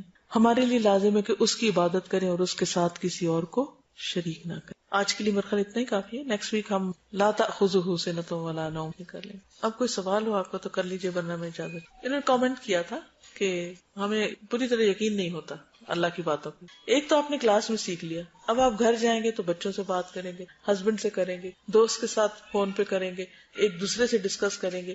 اس سے پھر وہ جو تازہ ہوتا رہتا ہے وہ سب کچھ، تو انسان جو ہے وہ چلتا رہتا ہے. اس کے لیے پھر اچھے دوستوں کا ہونا ضروری ہے کہ جو آپ کو ایمان کی بات بتائے، نہ کہ اس سے دور کریں. پریشانی آتی نہیں جب سوچے تو پھر کیا ہو جائے گا. اگر ایسا نہ ہوا تو پلان بی کو کر لیں، اسی میں بھلائی ہوگی. آپ نے ساری محنت کی، کوشش کی، پھر بھی نہیں ہوا تو اس کا مطلب ہے کہ اللہ تعالیٰ ابھی آپ سے کچھ اور چاہتا ہے. کوئی بات نہیں، اس سے بہتر کوئی چیز ہوگی جو مجھے نہیں پتا. تو اس لیے ما اصابک لم یکن لیخطئک وما اخطأک لم یکن لیصیبک، جو تمہیں ملا نہیں وہ تمہارے لیے تھا ہی نہیں، اور جو تم مل گیا تمہیں وہ کسی اور کے لیے نہیں تھا، وہ تمہیں ہی ملنا تھا. یہی تو ہماری نامرادی ہے کہ ہم وہ نہیں کرتے جو ہمیں کرنا چاہیے تھا. اللہ نے تو وہ کر دیا جو اس کو کرنا تھا. تو پھر خسارے میں کون ہے؟ جو نہ وہ کرے جو وہ چاہتا ہے اس سے. اور ہم کیوں نہیں کرتے؟ پھر وہی بات ہے، ہم نفس کے بندے ہیں، اللہ کے بندے بن جائیں تو شوق سے کریں. ایمان جہاں مضبوط ہوتا ہے وہاں شک نہیں رہتا دین کے معاملے میں، اللہ کے معاملے میں. اس کو اپنا ٹارگٹ بنا لے کہ میں نے شک سے باہر آنا ہے. اب ہم اللہ سبحانہ وتعالیٰ کے ناموں کے بارے میں دیکھتے ہیں کہ جو اس آیت کے اندر آئے ہیں. سب سے پہلا نام کون سا ہے؟ اللہ. اور اللہ تعالیٰ کا ذاتی نام ہے. گڈ. اور سب سے مشہور بھی، greatest name and most famous. قرآن مجید میں بہت زیادہ ریپیٹڈلی آیا ہے. اللہ کا لفظ کس سے مل کر بنا ہے؟ یہ اس کا اصل کیا ہے؟ اس کی اوریجن کیا ہے؟ الہ، الہ، خاص الہ، خاص معبود. دنیا میں لوگوں نے اپنے بہت سے معبود بنائے ہوئے، لیکن اصل معبود اللہ ہے. الہ خاص الہ ہے، اور وہی عبادت کے لائق ہے. الہ وہ ہوتا ہے جس سے سب سے زیادہ محبت کی جائے اور بہت زیادہ اس کی تعظیم کی جائے، ریسپیکٹ کی جائے، ریگارڈ کیا جائے اس کا. جیسے بتوں سے لوگ محبت بھی کرتے ہیں اور بہت ان کا ریگارڈ بھی کرتے ہیں، عزت بھی کرتے ہیں. ٹھیک ہے، تو اللہ لا الہ الا ہو، کہ اور تو کوئی الہ ہے ہی نہیں. اگر ہے تو بس صرف اللہ ہی ہے. الحی، القیوم. الحی کیا معنی ہے؟ الحی کا زندہ ہے، ایور لیونگ، ہمیشہ سے زندہ ہے، ہمیشہ زندہ رہے گا. کل من علیہا فان ویبقى وجہ ربک ذو الجلال والاکرام. ہر چیز فنا ہونے والی ہے، ایک چیز جس کو فنا نہیں اور جس پر کبھی بھی موت نہیں آئے گی وہ اللہ رب العزت کی ذات ہے، الحی. اور الحی کا لفظ جو ہے حیات سے ہے، لائف سے. لائف اللہ کے سوا اور چیزوں کو بھی ملی ہے. مثلا انسان کو لائف ملی ہے، یا جانوروں کے اندر بھی لائف ہے، پلانٹس میں لائف ہے. فرق کس چیز کا ہے؟ اگر ہم کہتے ہیں اللہ زندہ ہے تو کہیں گے فلاں بھی زندہ ہے، تو کیا یہ شرک نہیں ہو گیا؟ اس کو بھی آپ نے زندہ کہہ دیا، وہ بھی زندہ ہے، یہ بھی زندہ ہے. تو صفت تو اصل تو اللہ کی صفت ہے. بندے کو یا کسی اور کو یہ صفت کہاں سے مل گئی؟ اس کی ذاتی ہے یہ صفت، ہمیں اس نے دی ہے. لیکن پھر بھی اگر دی ہے تو بیچ میں شریک نہیں ہو گئے کوئی اور چیزیں جن کو مل گئی یہ صفت؟ یعنی اللہ کی صفت بھی ہے اور کچھ اور مخلوق کی بھی ہے. تو ہم تو کہتے ہیں کہ ہم اللہ کی صفات میں بھی کسی کو شریک نہ کریں. تو اگر ہم کسی اور کو کہیں گے کہ اس کو وہ بھی زندہ ہے تو یہ تو شرک نہ ہو گیا. آپ کو میرا سوال سمجھ آ رہا ہے؟ ازلی ابدی دو لفظ لکھیں. حی، ازلی، ابدی. ہمیشہ سے ہے، ہمیشہ زندہ رہے گا. ہمیشہ سے زندہ، ہمیشہ زندہ رہے گا. کوئی اور اللہ کے سوا ایسا ہے جو ہمیشہ زندہ ہمیشہ زندہ رہے گا؟ نہ ازلی ہے نہ ابدی ہے. فرق ہو گیا نا خود ہی. ٹھیک ہے، ایک تو آپ نے یہ دیکھا. دوسرا یہ ہے کہ اس کی حیات میں جو صفات ہیں وہ کامل ہے. حیات کی صفات کون سی ہیں، اوصاف کون سے ہیں؟ کیسے پتا چلتا ہے کوئی چیز زندہ ہے؟ زندہ چیز موو کرتی ہے، اس کی سانس آتی ہے، گڈ، اور وہ دیکھتا ہے یا سنتا ہے. کیسے ٹیسٹ کرتے ہیں کوئی زندہ ہے؟ انہی چیزوں سے کرتے ہیں نا، ظاہری. ڈاکٹروں والی چیکنگ نہیں کہ دماغ مر گیا، دل مر گیا، کیا مر گیا، کیا نہیں. ظاہر میں جو علامات ہیں. تو آپ دیکھیں کہ جن چیزوں پر زندگی کا انحصار ہے، یہ جو زندگی کی علامات ہیں وہ بھی اللہ میں کامل ہیں، جبکہ انسان میں کامل نہیں ہے، ناقص ہے. اچھا یہ بتائیے کہ الحی جو ہے یہ کون سے ناموں میں سے ہے؟ اس میں اعظم میں سے ہے. جن ناموں کے ساتھ اللہ کو پکارا جائے تو کیا ہوتا ہے؟ دعا قبول ہوتی ہے. ہاں، جو کہنے کی بات تھی خلاصہ یہ تھا کہ اللہ اور غیر اللہ کے درمیان صرف یہ ظاہری مماثلت ہے حیات کی، حقیقی نہیں. ہمارے پاس جو زندگی ہے وہ حقیقی نہیں، پرماننٹ نہیں. صرف جو زندگی کی علامات ہوتی ہیں ان میں سے کچھ علامات ہمارے اندر ہیں تو ہمیں زندگی نظر آ رہی ہے، ورنہ ہماری زندگی عارضی زندگی ہے، غیر حقیقی زندگی ہے. اللہ کے پاس جو حیات ہے وہ اصل حیات ہے، جیسے اس میں شرک کی کوئی بات نہیں. اب آپ دیکھیے کہ آپ یہ کہہ سکتے ہیں کہ جنت میں تو انسان ہمیشہ زندہ رہے گا، تو پھر کہہ سکتے ہیں نا، کوشچن آتا ہے نا مائنڈ میں، تو اگر جنت میں ہمیشہ زندہ رہیں گے تو پھر کہیں شریک تو نہیں ہو گئے؟ اس کو کیسے ریپیٹ کریں گے؟ ازلی اور ابدی دونوں. اگر انسان کو خالدین فیہا ابدا، ابدیت ملنے بھی والی ہے تو ازلیت تو نہیں تھی نا. دوسری بات یہ ہے کہ اللہ لائف کریٹ کرتا ہے، انسان خود سے نہیں لائف کریٹ کرتا. ہمیں جو ملی ہے ملی ہوئی ہے، اس کی ذاتی ہے. وہ دعا یاد ہے کسی کو؟ اللہم لک اسلمت وبک آمنت وعلیک توکلت وإلیک انبت وبک خاصمت اللہم انی اعوذ بعزتک لا الہ الا انت ان تضلنی انت الحی الذی لا یموت والجن والانس یموتون. یہ ہے فرق، یہ ہے خلاصہ. انت الحی الذی لا یموت والجن والانس یموتون. سب مر جائیں گے آپ کو موت نہیں. اصل زندگی تو اللہ کے پاس ہے نا، تو اللہ کی. دوسری صفت کیا تھی؟ القیوم. قیوم کا کیا معنی ہوتا ہے؟ قائم رہنے والا، قائم رکھنے والا. قام یقوم سے، قام یقوم ٹو اسٹینڈ، کھڑے ہونے کے لیے استعمال ہوتا ہے. کسی بھی چیز کو کھڑے ہونے کے لیے سہارے کی ضرورت ہے. مثلاً اس کو کھڑے ہونے کے لیے، اس کو کھڑے ہونے کے لیے، اور چیزوں کو سہارا چاہیے نا. ایک بچے کو کھڑا کرنا ہوتا ہے جب سہارا چاہیے، پودے کو کھڑا کرنے کے لیے جب وہ ساتھ چاہیے، اس پھول کو کھڑا ہونے کے لیے، اس پانی کو کھڑا ہونے، ہر ایک کو کیا چاہیے؟ سہارا. اللہ ایسا قیوم ہے جس کو کسی کا سہارا نہیں چاہیے. یہ فرق ہے. وہ کسی پر ڈیپینڈ نہیں کرتا، انڈیپینڈنٹ ہے، سیلف ایگزسٹنٹ ہے، جبکہ ہم دوسروں پر ڈیپینڈنٹ ہیں. اچھا، پھر اسی طرح یہ ہے کہ اللہ سبحانہ و تعالی اگر القیوم ہے، بھروسہ اور یقین اور ڈیپینڈنس کہ مجھے میرے نفس کے حوالے نہ کرنا. اللہ تعالیٰ میں تیرے اوپر ڈیپینڈ کروں لیکن نہ کہ اپنے اوپر کروں.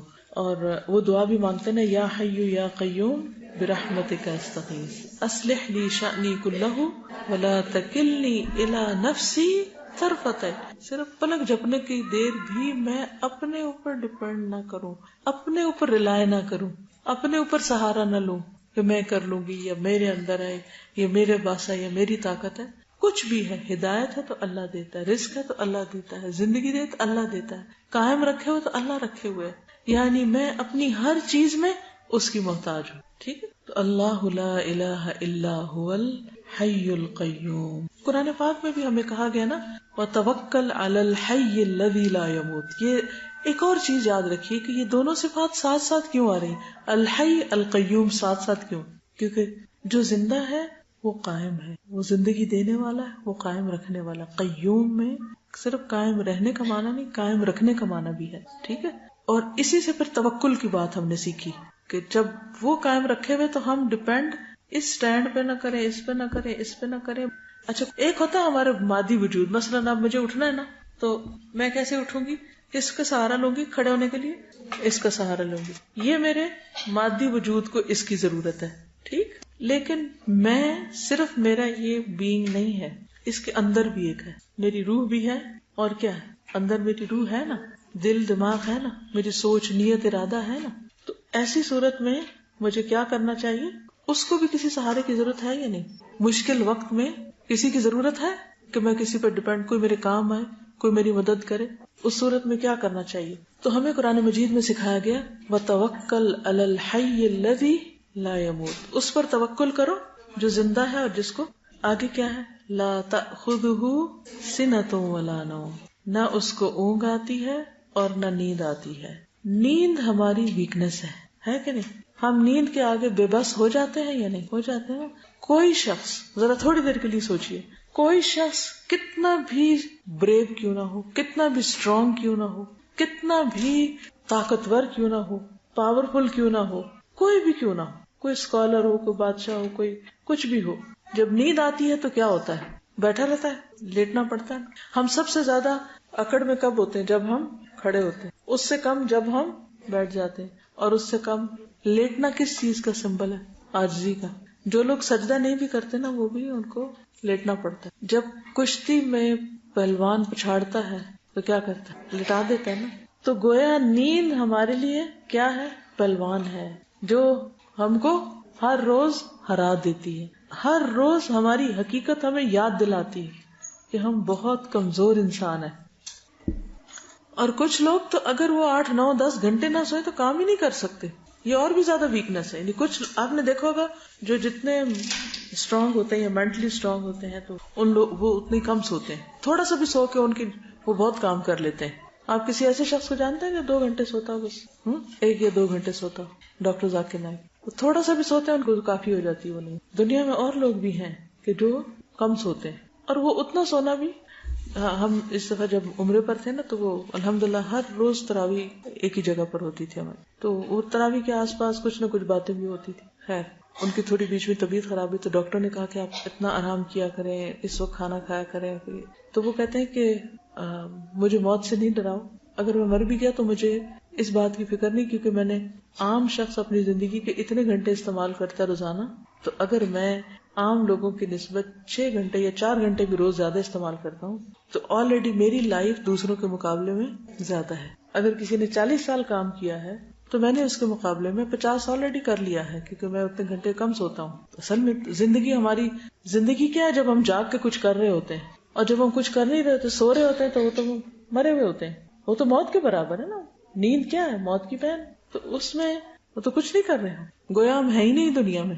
تو جتنا زیادہ کوئی اپنے نفس کے ہاتھوں ویک ہوتا ہے، کمزور ہوتا ہے، جس کی زندگی میں کوئی مقصد نہیں ہوتا، اس کو سونے کے سوا کوئی کام نہیں ہوتا، اور وہ اسی پہ ہی ناراض رہتا ہے، مجھے سونے نہیں دیا گیا، میری نیند نہیں پوری ہوئی. وہ اس کے سر پہ سوار رہتی ہے بات. اتنا سیلف پٹی کا شکار ہو جاتے ہیں اگر کسی دن کم سونے کو ملے. بھوکے رہ لیں گے، کھانا نہ ملے کوئی بات نہیں. اگر نیند آ رہی ہے، مثلا اگر 2 چیزوں میں ایک میں چوائس کرنی پڑے، سونے اور کھانے میں، اگر نیند آ رہی ہے اور کھانا بھی رکھا ہوا، تو بعض اوقات آپ نے دیکھا کہ مزیدار بھی کھانا پڑا ہو نا، تو ہم کہتے ہیں بس ہمیں سونے دو. ایون بعض اوقات شدید پیاس بھی لگی ہوتی ہے، لیکن اگر نیند آ رہی ہے تو ہم کہتے ہیں چھوڑو پانی، اگر پانی پیے تو آنکھ کھل جائے گی، اس لیے سو جاتے ہیں، اٹھ کے پانی پی لیں گے. یعنی انسان اتنا کمزور ہے، اتنا بے باسا نیند کے آگے. اب اس کمزوری اپنی کو دیکھیے، اور اللہ سبحانہ و تعالیٰ کی ذات کو کہ وہ کبھی سویا ہے ہی نہیں. صرف ایک ہی ہستی جو کبھی نہیں سوئی کیا، اس کو اونگ بھی نہیں آتی. کیونکہ اگر ہم کبھی تھوڑا سوئے نا تو پھر سارا دن کیا کرتے رہتے ہیں، ادھر سوئے ادھر سوئے ادھر سوئے، نہ پتا چلتا لوگوں میں بیٹھے، نہ پتا چلتا ہے کسی نماز پڑھ رہے ہیں. حتیٰ کہ ہم نماز میں بھی سو جاتے ہیں. کبھی سوئے آپ نماز میں؟ کلاس میں تو خیر وہ تو بہت ہی اچھی سونے کی جگہ ہے، میٹھی میٹھی لوریاں مل رہی ہوتی ہیں، تو سونا ہی سونا ہے. تو انسان کی بہت سی ویکنیس ہے، لیکن اس میں سب سے بڑی ویکنیس اس کی نیند ہے. بھوکا بھی انسان زندہ رہ لیتا ہے، لیکن اگر اس کو مسلسل کچھ عرصہ جگایا جائے تو مر جائے، وہ برداشت ہی نہیں کر سکتا. یعنی کوئی نسخہ ہے ہی نہیں کہ آپ اپنے آپ کو، مثلا مہاتما بدھ اور لوگوں نے کئی دن فاقے بھی کیے پھر بھی زندہ بچے رہے. لیکن سونے سے وہ بھی نہیں، کچھ کہیں نہیں آپ کو پوری تاریخ میں یہ نہیں ملے گا کہ فلاں بندہ تھا ولی اللہ، وہ کبھی سویا ہی نہیں تھا. نو وے. یہی سے فرق ہو جاتا خالق اور مخلوق میں. ہاں، نیند تو سولی پر بھی آ جاتی، سلیب پہ بھی آ جاتی، لیکن اللہ سبحانہ و تعالیٰ کبھی نہیں سوتے، سوئے ہی نہیں، کبھی غافل ہوئے ہی نہیں. جب قرآن پاک میں آتا ہے نا وَمَا اللَّهُ بِغَافِلٍ عَمَّا تَعْمَلُونَ، کیا مطلب اس کا؟ اللہ غافل ہی نہیں ان کاموں سے جو تم کرتے ہو. مطلب یہ ہے کہ وہ کسی وقت بھی نہ سوتا ہے، نہ نیند آتی، نہ اونگ آتی ہے کہ وہ بھول جائے اور اس کو پتہ ہی نہ چلے کہ بندے کیا کر گئے. کیونکہ اگر وہ سو جائے یا اس کو اونگ آ جائے تو پھر کیا ہوگا؟ بعض اوقات ایسا ہوتا ہے نا، آپ جیسے آپ میں سے کچھ مدرز ہوں گی، کبھی آپ کی طبیعت خراب ہو، کبھی بخار ہو، یا کبھی آپ آکورڈ ٹائم پہ سو جائیں تو بچے کیا کرتے ہیں؟ گھر کا نظام کتنا خراب ہوتا ہے اگر آپ دیر سے اٹھیں، یا آپ دن میں زیادہ سو جائیں، یا آپ رات جلدی بھی سو جائیں. تو سب سے آخر میں سونا پڑتا ہے کہ سب سو جائیں پھر ہم سوئیں گے، گھر تب نظر رکھنی ہوتی. تو اللہ سبحانہ و تعالیٰ تو سارے بندوں کے اعمال دیکھ رہا ہے اور کبھی بھی غافل نہیں ہوا ان سے. اس لیے اس میں اور بندوں میں، مخلوق میں بہت بڑا فرق ہے. آج کے لیے اتنا ہی کافی ہے. لا تاخذہ سنۃ ولا نوم. کوئی کوشچن ہے تو آپ کر لیجیے. جی، وہ جس دن عرفہ ہے اسی دن، جس دن حاجی حج کر رہے ہیں، جو 9 ذی الحج کا روزہ نا، جس کا وہ 2 سال کا ثواب کا ہے، وہ اس کے ساتھ ہی رکھے. لیکن اگر ہم اپنا بھی رکھ لیں، وہ بھی رکھ لیں، تو نور علی نور. اور السلام علیکم. میں ایک آرٹیکل پڑھی تھی 1 سال پہلے، اس میں تھا کہ لوگ تھے، ان کو ٹارچر کیا ہوا تھا، مسلمز تھے وہ، اور ان کو صرف 1 ویک جو تھے وہ سونے نہیں دے رہے تھے. اس وجہ سے ان کے جو برین کے سیلز تھے وہ ڈیڈ ہو گئے تھے، اور وہ 1 ویک کے اندر ینگسٹرز تھے اور وہ سب فوت ہو گئے. تو میں یہ سوچ کے حیران ہو رہی تھی کہ اللہ تعالیٰ تو کوئی سوئی نہیں. کبھی نماز نہ پڑھنے کو دل چاہے نا فجر کی اٹھ کے، تو سوچیں کہ جہنم میں کیسے سو سکیں گے، اب کیوں نہیں اٹھ رہے؟ کیونکہ ہم غفلت برتتے ہیں نا بعض اوقات. اچھا نیند آئی ہے اب نہیں اٹھا جاتا. اپنے عقل سے سوچیں، is it humanly possible? It's not possible. جانوروں کو سونے نہیں دیا گیا تھا کتنے 36 آورس، 40 بھی کہہ لیں، لیکن انشاءاللہ وہ جو ہمارے یعنی کیا آپ نے مجھے آخری لفظ سمجھ نہیں، شاید میں نے الٹ سمجھا. دیکھیں اللہ تعالیٰ اس کو قبول کر لیں گے انشاءاللہ، ٹھیک ہے؟ کیونکہ جو چیز ہمارے بس میں نہیں ہوتی اس کے اوپر پوچھ نہیں. وہ ہے نا کہ رفع القلم عن 3، 3 چیزوں سے قلم اٹھا لیا گیا، 3 لوگوں سے. کون کون؟ سویا ہوا جب تک وہ بیدار نہ ہو. اگر نماز میں بھی سو رہے ہیں اور تو وہ قلم اٹھا لیا گیا، گناہ نہیں لکھا جا رہا. اور دوسرا مجنون جب تک کہ وہ ٹھیک نہ ہو جائے. اور تیسرا بچہ جب تک وہ بالغ نہ ہو جائے. چھوٹے بچوں پر بھی حساب نہیں، ٹھیک ہے؟ اللہ سبحانہ وتعالیٰ کی ایک صفت ہے کہ لا تأخذہ سنۃ ولا نوم، کہ نہ اس کو اونگ آتی ہے اور نہ اس کو نیند آتی، کسی لمحے بھی وہ غافل نہیں ہوتا. اگر ہم دن کے وقت کوئی کام کرتے ہیں تو ہمارے اعمال شام کے وقت اللہ تعالیٰ کے پاس پہنچ جاتے ہیں، اور اسی طرح رات کے اعمال صبح کے وقت. دن کے کام رات کے وقت اور رات کے کام صبح کے وقت. اللہ کے پاس پہنچ جاتے ہیں، اور وہ ہر دم ہمارے اعمال کو دیکھ رہا ہوتا ہے. رات اور دن کے علاوہ آپ دیکھیے کہ جب ہمارے ہاں رات ہوتی ہے تو دنیا کے کسی اور حصے میں دن ہوتا ہے. یہاں دن کے 12 بجے، وہاں رات کے 12 بجے، وہاں رات کا 1 بجے، اور یہاں دن کا 1 ہے. تو اگر اللہ سبحانہ تعالیٰ ہماری طرح رات کو سو جائیں تو وہ لوگ تو پھر موج کریں، جو چاہے کرے، ان کو دیکھنے والا کوئی ہو ہی نہ. تو اللہ تعالیٰ ان کو بھی دیکھتا ہے، سب کو دیکھتا ہے اور سوتا نہیں. لہو ما فی السماوات و ما فی الارض، اسی کے لیے ہے جو کچھ آسمانوں میں ہے اور جو زمین میں ہے. ہیون اور ارتھ میں جو کچھ ہے سب اس کی ملکیت ہے، وہ مالک ہے، وہی مالک ہے. یہ بھی کہا جا سکتا ہے کہ اللہ ہر چیز کا مالک ہے، لیکن یہ کہا کہ لہو، سب سے پہلے لہو، اسی کا ہے. اور اس لہو کی وجہ سے کلام میں حصر پیدا ہو گیا. اگر آپ عربی گرامر تھوڑی سی جانتے ہو تو حصر کا مطلب ہے کہ حصار کر لیا، یعنی کہ کوئی چیز اس آسمان اور زمین میں ایسی ہے نہیں جو اس کی ملکیت نہ ہو. ہر چیز ہی اس کی ملکیت میں، ہر چیز کا مالک وہی ہے. کوئی بھی کریشن جو زمین میں ہے، اب گنیے اس کو، جانیے اس کو، دیکھیے اس کو، کون کون سی.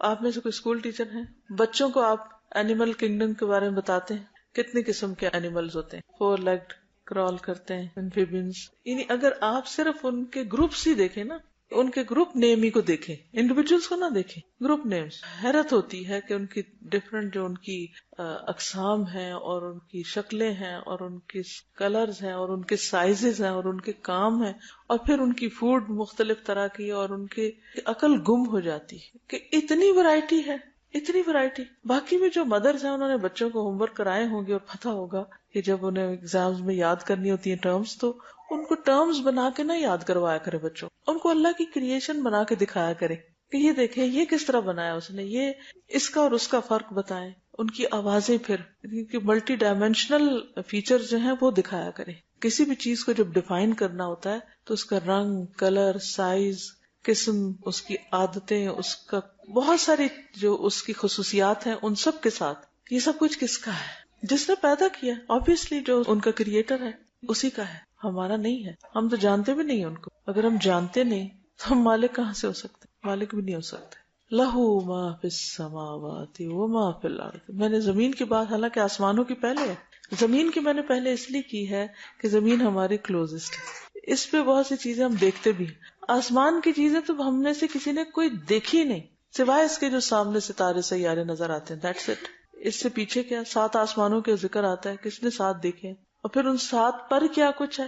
نہ ہونے کے برابر بہت ہی تھوڑا ہے جو ہم جانتے ہیں، لیکن یہ سب اس کا ہے، اور اس کے سوا اس میں کوئی دوسرا شریک بھی کوئی نہیں، کیونکہ کسی نے کسی خاص چیز کے پیدا کرنے کا مشورہ بھی نہیں دیا اللہ کو. ڈیزائن بنانا تو دور کی بات، کوئی ایک چھوٹی سی چیز ہمیں بنانی پڑتی ہے نا تو ہم پریشان ہو جاتے ہیں کہ اچھا کیسے بنائے، تم کوئی آئیڈیا دو، تم آئیڈیا دو، مجھے یہ ڈیزائن بنانا ہے، مجھے یہ پریشانی کی حد ہوتی ہے نا. ہر شخص سٹریس میں آ جاتا ہے جب. اب یہ صرف اینیمل کنگڈم کی بات ہو رہی ہے. اگر آپ باقی سب کو دیکھیں، اور وہ جو غائب میں ہے جیسے جن ہیں، فرشتے ہیں، حالانکہ وہ بھی اس زمین پر بھی ہوتے ہیں لیکن ہمیں تو ان کا بھی نہیں پتا. وَمَا يَعْلَمُ جُنُودَ رَبِّكَ إِلَّا هُوَ. تیرے رب کے جنود کو، لشکروں کو اس کے سوا کوئی جانتا ہی نہیں، کسی کو پتہ ہی نہیں ان کا. تو ایسا عظیم ہے وہ رب. آیت الکرسی پڑھنے کا اصل مقصد کیا ہے کہ ہمارے دلوں میں اللہ کی عظمت اور محبت اور بڑائی کا ایسا احساس دل میں جاگزیں ہو جائے کہ پھر اس کے سوا ہم کسی اور سے کوئی امید بھی نہ رکھیں، ساری امیدیں صرف اس ذات سے رکھیں کیونکہ وہ سب کچھ کر سکتا ہے. اور پھر 2 چیزیں یاد رکھیں، ایک تو یہ ہے کہ صرف وہ مالک ہے، اور دوسرا یہ ہے کہ اس کی ملکیت میں کوئی شریک نہیں ہے. تیسری بات یہ ہے کہ وہ اپنی مخلوق میں جیسے چاہے تصرف کر سکتا ہے. اس بات کا کیا مطلب ہے؟ بعض جانور آپ دیکھتے ہیں ان کی شکلیں اتنی بھیانک ہوتی ہیں کہ دیکھتے ہی خوف آ جاتا ہے. ان کو آنکھیں یہاں لگی ہوئی ہیں، کان بڑے بڑے ہیں، یا ان کی اتنی لیگز ہوتی ہیں، ایسے چلتے ہیں کہ، یا پھر یہ کہ کاٹتے ہیں. تو ان کو اس خاص شیپ میں کس نے بنایا، کس نے ان کا رنگ بنایا، کس نے ان کا ڈیزائن، جو کچھ کرتے ہیں ہمیں تو یہ بھی نہیں پتا وہ کرتے کیا کچھ ہے.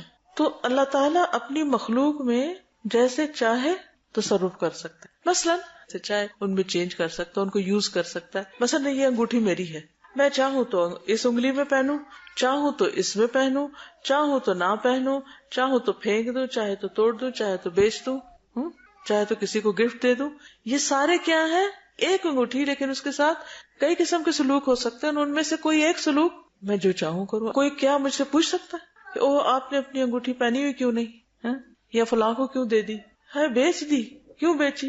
انسانوں سے تو پھر بھی کوئی پوچھ سکتا، اللہ سے کوئی نہیں پوچھ سکتا کہ آپ نے مخلوق کیوں پیدا کی ہے اور آپ نے اس کو مار کیوں دیا ہے اور یہ کیوں کھاتا ہے اور وہ کیوں نہیں کھلاتے اس کو. آپ جیسے چاہے، جس کو چاہے زندگی دے، جس کو چاہے موت دے، کوئی نہیں پوچھ سکتا اس سے. یہ سب اسی کے اطاعت گزار ہے، اللہ کے فرما بردار ہے، کسی اور کے نہیں.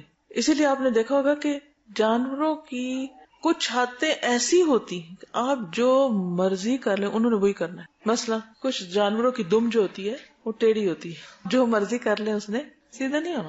اللہ نے ان کو بنایا ایسے، وہ اللہ کا حکم مانتے اپنی ساخت میں، اپنے کاموں میں، اور اسی اپنی خاص زبان میں تسبیح کرتے ہیں اور اپنی حیات نہیں چھوڑتے، اپنی عادتیں نہیں چھوڑتے. جو اللہ چاہتا وہی ہوتا ہے. پھر آپ دیکھیے کہ اگر ہم اس میں صرف آج تم بہت جانوروں کی باتیں کر رہے ہیں، لیکن آپ ستاروں سیاروں کو دیکھیں. آپ چاہیں ان کا سائیکل چینج ہو جائے، سورج نکلنے کا وقت تبدیل کر دیں، آپ چاند کی روشنی کچھ ڈگری بڑھا دیں، کم کر دیں، سائز بڑھا دیں، چھوٹا کر دیں، ہے ہمارا بس چلتا ہے؟ کچھ بھی نہیں. اس سے کیا پتا چلتا ہے کہ یہ ہماری ملکیت نہیں ہے، یہ اللہ کی ملکیت ہے. بات یہی ہے کہ اللہ ان کا مالک ہے، وہی ان کو سسٹین کرتا ہے، وہی ان کی تدبیر کرتا ہے، وہی ان کو قائم رکھے ہوئے ہے. سب اللہ کے محتاج ہیں، وہ کسی کا محتاج نہیں ہے اور کوئی اس سے بڑا نہیں ہے. من ذا الذی یشفع عندہ الا باذنہ، کون ہے جو اس کے پاس سفارش کر سکے کسی کی بخشش کی یا کسی کو چھڑانے کی، الا باذنہ، مگر اسی کے اذن کے ساتھ. سفارش کے لیے بھی اس کی اجازت چاہیے، کیونکہ اللہ تعالیٰ ساری مخلوق کا مالک ہے، ساری مخلوقات اس کی ہیں. تو اس لیے مخلوق میں سے کوئی ایسا نہیں جو اللہ کی مرضی سے آگے بڑھ سکے. من ذا الذی، سارے جو اس کے مخلوق ہیں، تو ہے کوئی جو اس کی مخلوق میں سے اس کے اذن کے بغیر ایک پتا بھی توڑ دے؟ جب کچھ بھی اور نہیں کر سکتے تو وہ سفارش بھی نہیں کر سکتے. اندہ سے کیا مراد ہے؟ اللہ تعالیٰ. الا باذنہ، ہاں ایک شرط ہے، اگر اللہ کا اذن ہو، اللہ کی اجازت ہو، اللہ تعالیٰ اس کے لیے کسی کو کہے کہ ہاں تم سفارش کر لو، تو وہ کر سکتا ہے. اب سوال ہی پیدا ہوتا ہے کہ کیا نبی صلی اللہ علیہ وسلم سفارش کریں گے قیامت کے دن؟ کریں گے، بالکل کریں گے. کس لیے کریں گے؟ سب سے پہلی شفاعت کون سی ہوگی؟ اس کو کیا کہا جاتا ہے؟ الشفاعت الکبریٰ، بڑی شفاعت. وہ کون سی ہے بڑی شفاعت؟ حساب قائم ہونے کی. حساب قائم ہونے کے لیے اس میں نا کہ جب ساری مخلوق کو اٹھا دیا جائے گا، سب اکٹھے ہو جائیں گے، پھر سب انتظار میں ہوگے کہ یا اللہ حساب شروع ہو، تاکہ ہم جس نے جہاں جانا ہے وہ اپنے گھر پہنچے. اس کو آپ اس سے اندازہ کریں کہ اگر کبھی آپ کو ایئرپورٹ پہ رکنا پڑے تو آپ کی کیفیت کیا ہوتی ہے. آپ ٹرانزٹ میں ہیں، اپنی مرضی سے آپ گھنٹوں کہیں بیٹھے رہیں، لیکن اگر آپ ٹرانزٹ پہ ہیں، 2 گھنٹے کا ٹرانزٹ ہے کسی ایئرپورٹ پہ، تو کیا محسوس ہوتا ہے؟ جب ٹکٹ لے رہے ہوتے ہیں تو کہتے ہیں اچھا کتنے گھنٹہ وہاں رکنا ہوگا. وہ انتظار کتنا مشکل لگتا ہے کہ اچھا اگلی اور اگر کسی وجہ سے اگلی فلائٹ لیٹ ہو تو کیا کیفیت ہوتی. اسی طرح اگر آپ یہاں بیٹھے ہیں نا، گھنٹہ بھی بیٹھے ہیں تو کوئی بات نہیں، لیکن اگر آپ یہاں سے باہر جائیں اور آپ کی گاڑی نہ آئی ہو اور گیٹ پر آپ کو 1 گھنٹہ کھڑا ہونا پڑے، وہ گیٹ پر انتظار میں 1 گھنٹہ مشکل ہے. یہاں 1 گھنٹہ بیٹھنا مشکل ہے یا وہاں 1 گھنٹہ کھڑے ہونا مشکل ہے؟ حالانکہ وقت تو یہ بھی گزر رہا ہے، وقت وہ بھی گزرتا ہے، اسی سپیڈ سے گزرتا ہے، لیکن وہاں بہت مشکل ہے کہ انتظار کا وقت ہے. اسی طرح یہ جو انتظار کا وقت ہوگا قیامت کے دن کہ حساب قائم ہو، لوگ اتنے تنگ آ جائیں گے کہ لوگ کہیں گے یا اللہ تو حساب قائم کر، چاہے ہمیں جہنم میں بھیج دے لیکن یہاں سے نکال. اسی لیے کہا جاتا ہے کہ الانتظار اشد من الموت، انتظار موت سے بھی زیادہ سخت چیز ہے. پین فل چیزوں میں، ساری بیماریوں میں، ساری تکلیفوں میں سب سے زیادہ شدت کی تکلیف کیا ہے؟ موت کی تکلیف. موت سب سے زیادہ تکلیف دہ چیز ہے، شدید ترین. کہتے انتظار اس سے بھی شدید ہے. تو بہرحال پہلے لوگ حضرت آدم کے پاس جائیں گے، وہ کہیں گے میں نہیں کر سکتا. نوح کے پاس جاؤ، وہاں جائیں گے، وہ کہیں گے میں بھی یہ نہیں کر سکتا. موسیٰ کے پاس جاؤ، عیسیٰ کے پاس جاؤ. تو مختلف پیغمبروں کے پاس جائیں گے، حتیٰ کہ حضور صلی اللہ علیہ وسلم کے پاس ہیں، ابراہیم علیہ السلام کے پاس بھی جائیں گے، کوئی مدد نہیں کرے گا. پھر حضور صلی اللہ علیہ وسلم اللہ کے حضور سجدے میں پڑ جائیں گے، دعا کریں گے. پھر اللہ تعالیٰ فرمائے گے اچھا مانگو کیا مانگتے ہو. تو اس وقت وہ سب کی طرف سے ایک طرف سفارش کریں گے یا اللہ حساب قائم کر دے. پھر حساب قائم ہوگا. بعض کہتے ہیں کہ وہ دن 50,000 سال کے برابر ہے، اللہ عالم. لیکن آتا تو یہی ہے کہ سارے لوگ پریشان ہوں، ایک پریشانی کا ایک عالم ہوگا. لیکن ایک اور حدیث میں آتا ہے نا کہ مومن کے لیے وہ وقت فرض نماز کی قیام جتنا ہوگا، جتنی دیر میں فرض نماز ہم پڑھتے ہیں. لیکن بہرحال وہ اتنے سارے لوگوں کو دیکھ کے اور حساب کا شروع ہونا اور لائنوں میں کھڑے ہونا، اور پھر لیکن اللہ تعالیٰ جب شروع کریں گے تو ظہر کی نماز تک کے وقفے میں دن کے حصے میں پورا کر دیں گے سب کا. یعنی جتنا صبح سے ظہر تک کا وقت ہوتا ہے نا، ورکنگ آور عام طور اتنے میں سب کا حساب ہو جائے گا.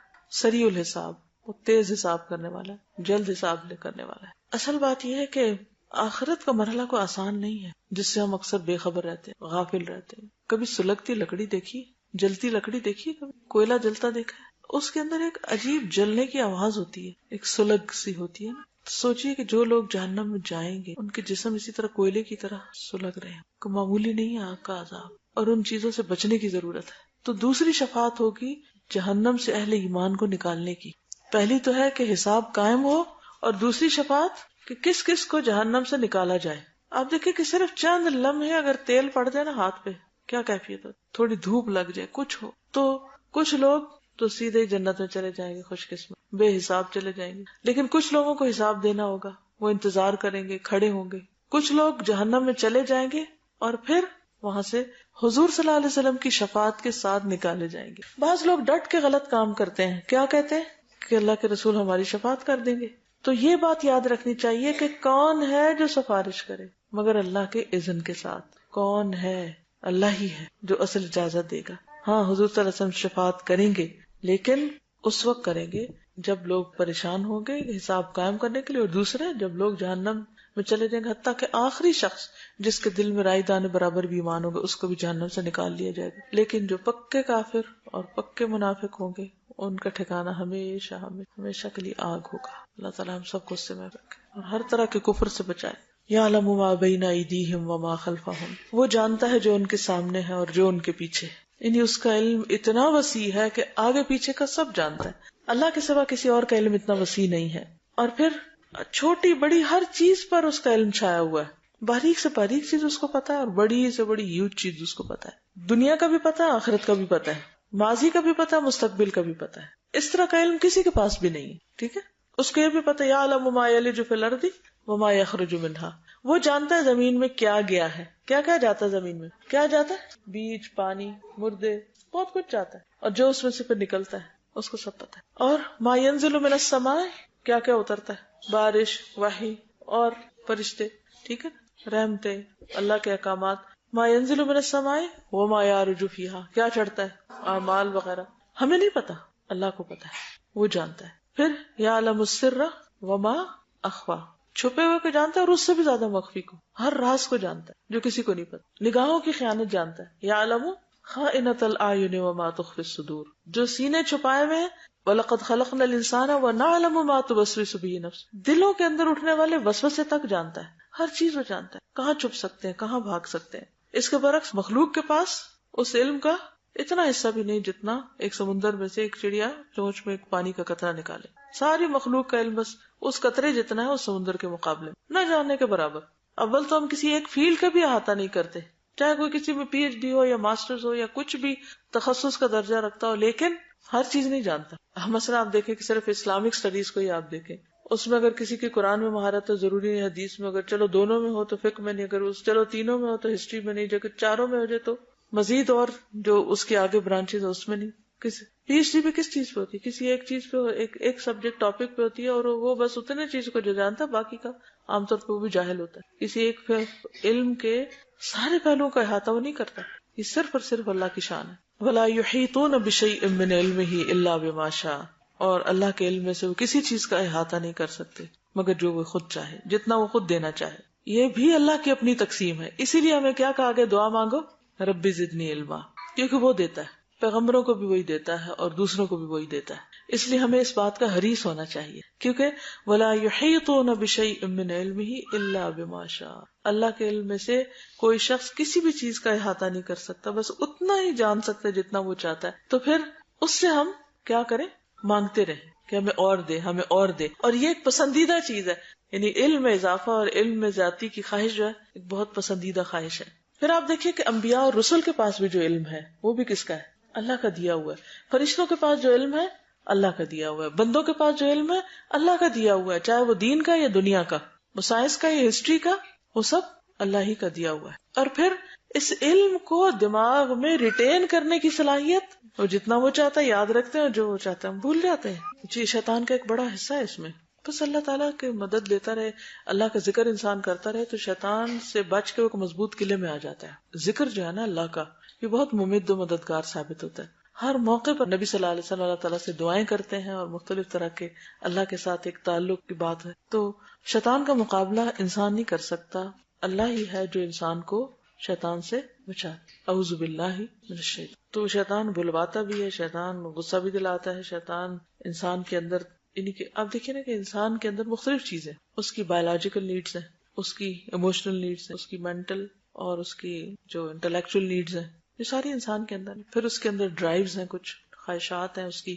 شیطان ہر رستے سے داخل ہوتا ہے، ہر چیز میں داخل ہونے کی کوشش کرتا ہے. اسی لیے کھانا کھانے کی دعا بتائی گئی، اسی بیوی کے پاس جاتے وقت کی دعا بتائی گئی. پھر اسی طرح قرآن بھی پڑھو تو کیا پڑھو، اعوذ باللہ پڑھو. اسی طرح یعنی ہر موقع کی مناسبت سے جو دعائیں ذکر ہیں یہ دراصل شیطان کے شر سے محفوظ رکھنے کے لیے. تو وسع کرسی السماوات والارض، وسع چھائی ہوئی ہے، کرسی اس کی کرسی کے بارے میں جو معنی کیا جاتا ہے وہ اس کا فٹ سٹول. ایک ہے اس کا عرش اور ایک ہے اس کی کرسی. کتنی بڑی ہے اس کی کرسی؟ صرف اس کا فٹ سٹول کتنا ہے بڑا؟ وسع کرسیہ السماوات والارض. ایک طرف اس کے علم کی وسعت ہے، ولا یحیطون بشیء من علمہ الا بما شاء، اور دوسری طرف اس کے اختیار اور اس کا جو اس کے عرش کی وسعت اور اس کی طاقت، ان سب کا اظہار ہے. ایک ہے جو تھرون ہے اس کا، وہ سب سے گریٹسٹ چیز ہے دنیا میں، یعنی کائنات کے اندر نون چیزوں میں سب سے بڑی چیز اس کی کریشن میں سے اس کا عرش ہے. اور اس کا عرش کے آگے جو اس کا فٹ سٹول ہے وہ کتنا بڑا ہے، اس کے بارے میں آتا ہے کہ ساتوں زمین اور آسمان اس کے سامنے ایک مندری کی طرح جو صحرا میں پھینک دی جائے. صحرا کا پتہ نا آپ کو، ڈیزرٹ کتنا بڑا ہوتا ہے، چاروں طرف پھیلا ہوا. اس کے اندر اگر کوئی ایک رنگ ڈال دے نظر آئے گی کتنی چھوٹی ہے. تو ساتوں آسمان اور زمین وہ رنگ ہے کس کے مقابلے میں؟ اس کی کرسی کے مقابلے میں. اور اس کی کرسی پھر اسی طرح ہے اس کے عرش کے مقابلے میں، یعنی اس کے جو فٹ سٹول ہے. تو کرسی جو ہے وہ عرش کے بعد سب سے بڑی چیز ہے، ٹھیک ہے. پھر ساتوں آسمان، ساتوں زمینیں اور باقی چیزیں. تو اس سے دراصل اللہ کی عظمت، اس کے علم اور اس کی قدرت کا پتہ چلتا ہے ان دو آیتوں سے. وَلَا يَئُودُهُ حِفْظُهُمَا، ان دونوں کی حفاظت اس کو تھکاتی ہی نہیں، اس کو بور ہی نہیں کرتی. کن دونوں کی حفاظت؟ زمین و آسمان کی حفاظت. وہ سوتا ہی نہیں، وہ آنکھ بھی نہیں جھپکتا، اور ان کی حفاظت اس کے لیے کچھ مشکل کام نہیں. تو اگر آسمانوں اور زمین کی حفاظت اللہ کے لیے مشکل نہیں تو میری حفاظت کو مشکل ہے؟ میرے گھر کی حفاظت مشکل ہے اس کے لیے؟ میرے بچوں کی حفاظت مشکل ہے؟ کس کی حفاظت مشکل ہے؟ اس کے لیے کسی بھی چیز کی حفاظت مشکل نہیں، میرے لیے بہت مشکل ہے. میں اگر یہاں بیٹھی ہوں تو اس وقت گھر خالی ہے، سب کا یہی حال ہے، بچے پتہ نہیں کیا کر رہے ہیں، اور جو ہماری ملکیت کی چیزیں خدا جانے ان کا کیا ہو رہا ہے. کئی دفعہ ایسا تھا لوگ گھر سے باہر ہوتے گھر میں چوری ہو جاتی. ہمارے تو یہ حال ہے جو بہت عقل مند بنتے ہیں کہ اپنی ہر چیز کو لاکس میں اور پتہ نہیں کس طریقے سے سمیٹتے ہیں.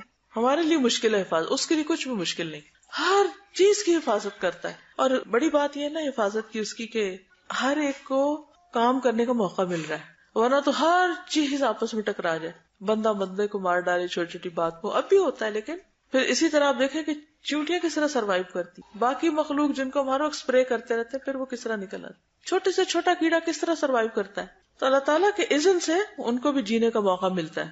تو وَلَا يَئُودُهُ حِفْظُهُمَا وَهُوَ الْعَلِيُّ الْعَظِيمُ. جب بھی آپ کو اپنے بچوں کی یا اپنے گھر کی یا اپنے آپ کی، اپنے مستقبل کی کسی چیز کا خوف آئے، اس کا کیا بنے گا، اس کا کیا بنے گا، وَاللَّهُ خَيْرٌ حَافِظًا وَهُوَ أَرْحَمُ الرَّاحِمِينَ. اللہ سب سے بہترین حفاظت کرنے والا ہے اور وہ ارحم الراحمین ہے. میں اپنا سب کچھ اس کے سپرد کرتی ہوں. اس سے آپ کی کیفیت کیسے ہوگی؟ اطمینان، سکون، بے فکر. مثلا آپ بچوں کو 100 باتیں سمجھاتے ہیں، یہاں نہیں جانا، یہ نہیں کرنا، وہاں نہیں ہاتھ ڈالنا، ایسا نہیں کرنا، ویسا نہیں کرنا. گھر سے نکلتے ہیں تو آپ کو ایک پریشانی لاحق ہو جاتی. اب 5 بچے مثلا آپ کے، آپ 5 جگہوں پہ جا سکتے ہیں 5 کے ساتھ؟ نہیں جا سکتے. آپ ان کی شادی کرتے ہیں، آپ کو پھر فکر رہتا پتہ نہیں اب ان کا کیا ہوگا. ان کی حفاظت کر سکتے؟ نہیں کر سکتے. ہم سو رہے ہیں، اپنے گھر کی حفاظت کر سکتے؟ نہیں کر سکتے. کس چیز کی ہم کر سکتے؟ تو یہ سارا بوجھ ہم اپنے اوپر لے رہے. اسٹریس، اسی کا نام اسٹریس ہے. اس کا کیا ہوگا، اس کا کیا ہوگا، اس کا یہ نہ یہ ہو جائے، وہ نہ ہو جائے. کچھ لوگ تو بہت ہی چھوئے ہوئے ہوتے ہیں، اور فوبیاز ہوتے ہیں ان کو مختلف طرح کے، اس سے طرح طرح کے خوف آتے ہیں. خوف کا علاج صرف یہ ہے کہ انسان اللہ کی جناب میں بنا لے، اپنے آپ کو اللہ کے حوالے کر دے. اور ہر چیز جس کے جانے کا ڈر ہے، جس کے چوری ہونے کا ڈر ہے، وہ کیا کرے، اس کو اللہ کے سپرد کر دے. وَهُوَ الْعَلِيُّ الْعَظِيمُ، اور وہ بڑا ہے، بہت ہی عظیم. قرآن پاک میں العلی العظیم کا لفظ بھی آتا ہے، العلی الکبیر کا بھی آتا ہے، العلی الحکیم کا بھی آتا ہے. اس کا مطلب یہ ہے کہ وہ اپنی ذات میں، اپنی صفات میں، اپنے قہر میں، اپنے وجود میں، ہر چیز میں سب سے ٹاپ اوپر ہے علی. اور علی کے ساتھ پھر عظیم، وہو العلی العظیم، اس کو مزید فورٹیفائی کرے، یعنی کہ مزید قوت دے رہا ہے. اب آپ دیکھیے کہ وہ سب سے بلند ہے. اپنی ذات میں کیسے سب سے بلند ہے؟ ارے وہ عرش پر ہے، وہو العلی، اس کی ذات سب سے اونچی ہے، سب سے اوپر ہے وہ. دنیا میں تو آپ دیکھیں کہ آپ بڑی سے بڑی عمارت بنا لیتے ہیں، اس کے سب سے اوپر فلور پہ کہہ کہ میں سب سے اونچا ہو گیا. آپ دیکھیں بچے بھی کھیلتے ہیں نا کہ میں تم سے اونچا. تو ایک انسان کے اندر ایک کمزوری ہے اس کی کہ میں اونچا ہو جاؤں کسی طرح. جس کا قد چھوٹا ہوتا ہے وہ ایک کمپلیکس میں رہتا ہے، ایڑیاں اٹھا اٹھا کے چلتے ہیں، ہیل بڑی بڑی پہنتے ہیں علی بننے کے لیے، اونچے ہونے کے لیے. اسی طرح مرتبہ مقام کے اعتبار سے لوگ اونچا ہونا چاہتے ہیں. لیکن یہاں پر آپ دیکھیے کہ اللہ سبحانہ وتعالیٰ اپنی ذات میں بھی اس کے عرش کے اوپر کچھ نہیں، اور ساتوں آسمان. اور پھر جب معراج پر حضور صلی اللہ علیہ وسلم تشریف لے گئے تھے تو وہ آخری مقام جو اللہ تعالیٰ کا عرش ہے، وہاں تک تو جبریل بھی نہیں جا سکتا، کوئی بھی نہیں جا سکتا. ٹھیک ہے، تو وہ سب سے بلند ہے. پھر آپ دیکھیے کہ اس کی جتنی بھی صفات ہیں ان میں وہ ہر چیز پر بلند ہے، ہر چیز پر، اپنی قوت میں، اپنے اختیار میں، اپنے ہر معاملے میں وہ سب سے اونچا ہے. اب آپ دیکھیں کہ ہم عام طور پر جب کسی مشکل کا شکار ہوتے ہیں تو ہم کیا چاہتے ہیں؟ کس کے پاس جائیں؟ کس کے پاس جائیں؟ کسی بڑے کے پاس جائیں. تو اصل بڑا کون ہے؟ اللہ. تو سب سے پہلے تو مسلح بچھائیں اور بڑے کے پاس جائیں، پھر باقی کام کریں. اس لیے العلی، العظیم. اور علو میں تو بلندی آتی ہے نا، اور عظیم میں عظمت ہے. عظمت اور علو میں کیا فرق ہے؟ مقام اور مرتبے کی طرف اشارہ ہے. علو تو اس کا یعنی کہ فزیکلی اس کا سب کے اوپر ہونا ہے، اور عظمت میں مقام، مرتبہ، تمام چیزیں آ جاتی. مقصد یہ ہے کہ جتنی تعظیم اس کی جانی چاہیے، جتنا بڑا مقام اور مرتبہ ہماری نگاہ میں اللہ سبحانہ وتعالیٰ کا ہونا چاہیے، اتنا کسی اور کا نہ ہو. سمجھ گئے؟ وہ ہے العلی العظیم. اسی لیے قرآن پاک میں آتا ہے ما لکم لا ترجون للہ وقارا. کیا ہے تم کو اللہ کے لیے تم کسی وقار کی توقع نہیں رکھتے، نہیں تم اس کی عظمت نہیں کرتے، اس کی اہمیت نہیں دیتے، اس کو امپورٹنس نہیں دیتے. اس کو امپورٹنس دینے کے کیا طریقے ہیں؟ اس کی اطاعت کی جائے، اس کی نافرمانی نہ کی جائے، اس کی شان کی بلندی کو دیکھی جائے، اپنے گناہوں کے چھوٹا ہونے کو نہ دیکھا جائے. پھر اللہ تعالیٰ کی شریعت کی تعظیم، اس کے احکام کی تعظیم کی جائے، شاعر اللہ کی تعظیم کی جائے، وہ چیزیں جو اس کے ساتھ ایسوسیٹ کرتے ہیں ان سب کی تعظیم، اس کے کلام کی تعظیم کیسے، قرآن کی تعظیم کیسے، اس کو امپورٹنس دی جائے. اس کے رسول کی تعظیم کی جائے، ان کے مقام، مرتبے، پھر ان کے اقوال وغیرہ. پھر اسی طرح یہ ہے کہ اس کے دین کی تعظیم کی جائے. دین کی تعظیم کا کیا مطلب ہے؟ دین کو رسپیکٹ دینا. بالکل بالکل دین کے شاعر کا مذاق نہ بڑھایا جائے، اس کے احکامات کا مذاق نہ اڑایا جائے، کسی بھی قسم کا، ہر چیز پر اس کو ترجیح دی جائے. یہ دعا آتی ہے اسأل اللہ العظیم رب العرش العظیم ان یشفیک. جب کوئی بیمار ہوتا ہے تو یہ دعا پڑھی جاتی. اب آپ دیکھیں کہ اتنی زبردست دعا ہے، اسأل اللہ العظیم رب العرش العظیم ان یشفیک. تو اللہ کے ناموں کے ساتھ جب ہم اللہ کو پکارتے ہیں تو دعائیں قبول ہوتی. کہتے ہیں کہ اگر کسی کی موت نہ لکھی ہو تو اس دعا کے پڑھنے سے جو کوئی بیمار کے پاس جا کے اس پر پڑھے پورے شعور کے ساتھ، تو اللہ تعالیٰ اس کو شفا دے گا. یہ یا کنستین میں لکھی ہوئی ہے، بیمار کی عیادت کے وقت پڑھنے کی دعا. آج کے لیے اتنا ہی کافی ہے کیونکہ پھر مغرب قریب ہے تو آپ لوگ گھر وقت پہ پہنچ جائیں. لیکن انشاءاللہ نیکسٹ ویک ہم اگلی دعا شروع کریں گے. میں چاہوں گی کہ آپ سب لوگ اچھی طرح اس کا ترجمہ بھی یاد کر لیں، اور اس کے اندر جو اللہ تعالیٰ کی صفات کا ذکر ہے ان کو بھی اچھی طرح اپنے ذہن میں بٹھا لیں. ٹھیک ہے؟ کچھ کہنا چاہیں یا کچھ سوال ہو تو ایک آدھ سوال کر لیجیے، باقی اجازت. جی آپ فرمائیے. جس کو اللہ اجازت دے کریں گے، مگر جس کو اللہ اجازت، حافظ قرآن ہے یا اور کسی طرح اللہ کا محبوب ہے، مقرب ہے، لیکن اٹس ناٹ اوپن. ٹھیک ہے، اٹس کنڈیشنل. سب سے بڑی کنڈیشن کیا ہے؟ اللہ کی اجازت. وہ کبھی دنیا میں کسی کے ساتھ کام ہوتا ہے نا، فلاں کی اپروول لے کر آئے، اس کے اپروول نہیں تو کام نہیں ہوگا. اپروول لینے کا معنی سمجھتے نا اچھی طرح. بس بات یہ ہے کہ ہمیں کیا معلوم کہ انہوں نے اپنے لیے کوئی ایسی دعا کی کہ نہیں. ایک یہ ہے کہ رحمت کے وہ آسپیکٹ یا مظاہر جو ہمیں نظر آتے ہیں ہم اس میں ریسٹرکٹ کرتے ہیں. رحمت کو ہم ڈیفائن صرف ظاہر نظر آنے والی چیزوں میں کرتے ہیں، یا ہم ایکسپیکٹ کرتے ہیں کہ اللہ تعالیٰ کو ہم رحیم اس وقت مانیں گے جب وہ یہ اور یہ اور یہ کرے، اور اگر اس نے یہ نہیں کیا تو وہ رحیم نہیں. یہ نہیں ہے معنی اس کا. مثلاً ایک شخص کی موت ہمارے نزدیک ایک حادثہ ہو سکتی ہے، ایک بہت بڑی ٹریجڈی ہو سکتی، لیکن اس کے لیے وہ بہت بڑی رحمت ہو سکتی، اس کی شہادت ہو سکتی ہے، کیونکہ جو مظلوم مارا جاتا ہے، بے گناہ مارا جاتا ہے. یا یہ کہ وہ اس وقت مر گیا، ہو سکتا ہے اگر وہ زندہ رہتا تو وہ اس سے بڑی مصیبت کوئی دیکھتا. ٹھیک ہے نا. تو ہر چیز اپنے کانٹیکسٹ میں دیکھی جائے گی کہ، اور پھر یہ کہ ہماری ظاہری نگاہیں کچھ اور دیکھتی اور دوسری طرف کچھ اور دیکھتی. ہمارے نزدیک دنیا صرف یہ نہیں ہے جو آنکھ جھپکنے کی دیر ہے. یہاں ہمارے نزدیک دنیا اس سے بڑی چیز، زندگی جو ہے، زندگی کا کانسیپٹ سمجھنے کی ضرورت ہے. زندگی صرف وہ نہیں ہے کہ جو ہم 20 سال 30 سال یہ دیکھتے ہیں. زندگی وہ ہے جو آخرت کی زندگی، جیسے حضور صلی اللہ علیہ وسلم فرمانا کہ لا عیش الا عیش الآخرہ، کہ زندگی تو آخرت کی زندگی جس کو کبھی ختم نہیں ہونا. ایک شخص جس پر دنیا میں کوئی ظلم کر رہا ہے لیکن وہ صبر کر رہا ہے یا اس کو وہ بدلہ نہیں لے سکا، تو اللہ نے اس کے لیے جو آخرت کا دن رکھا ہے، یہ اللہ کی رحمت ہی کا نتیجہ ہے. یہ سورۃ الفاتحہ میں ہم جو کہتے ہیں نا، الحمدللہ رب العالمین الرحمن الرحیم مالک یوم الدین، تو رب کی تعریف کیوں؟ کیونکہ وہ مالک یوم الدین ہے. حیرت ہوتی ہے کہ قیامت کے دن کا مالک ہے تو اس میں تعریف کی کیا بات ہے؟ یہی تعریف کی ہے کہ وہ ہر چیز کو اپنے وسیع علم کی بنا پر دیکھ کر اس کا فیصلہ کرے گا اور لوگوں کو ان کے ظلم کا پورا بدلہ دے گا. اجازت. السلام علیکم ورحمۃ اللہ وبرکاتہ. سبحانک اللہم وبحمدک، نشہد ان لا الہ الا انت، نستغفرک ونتوب الیک.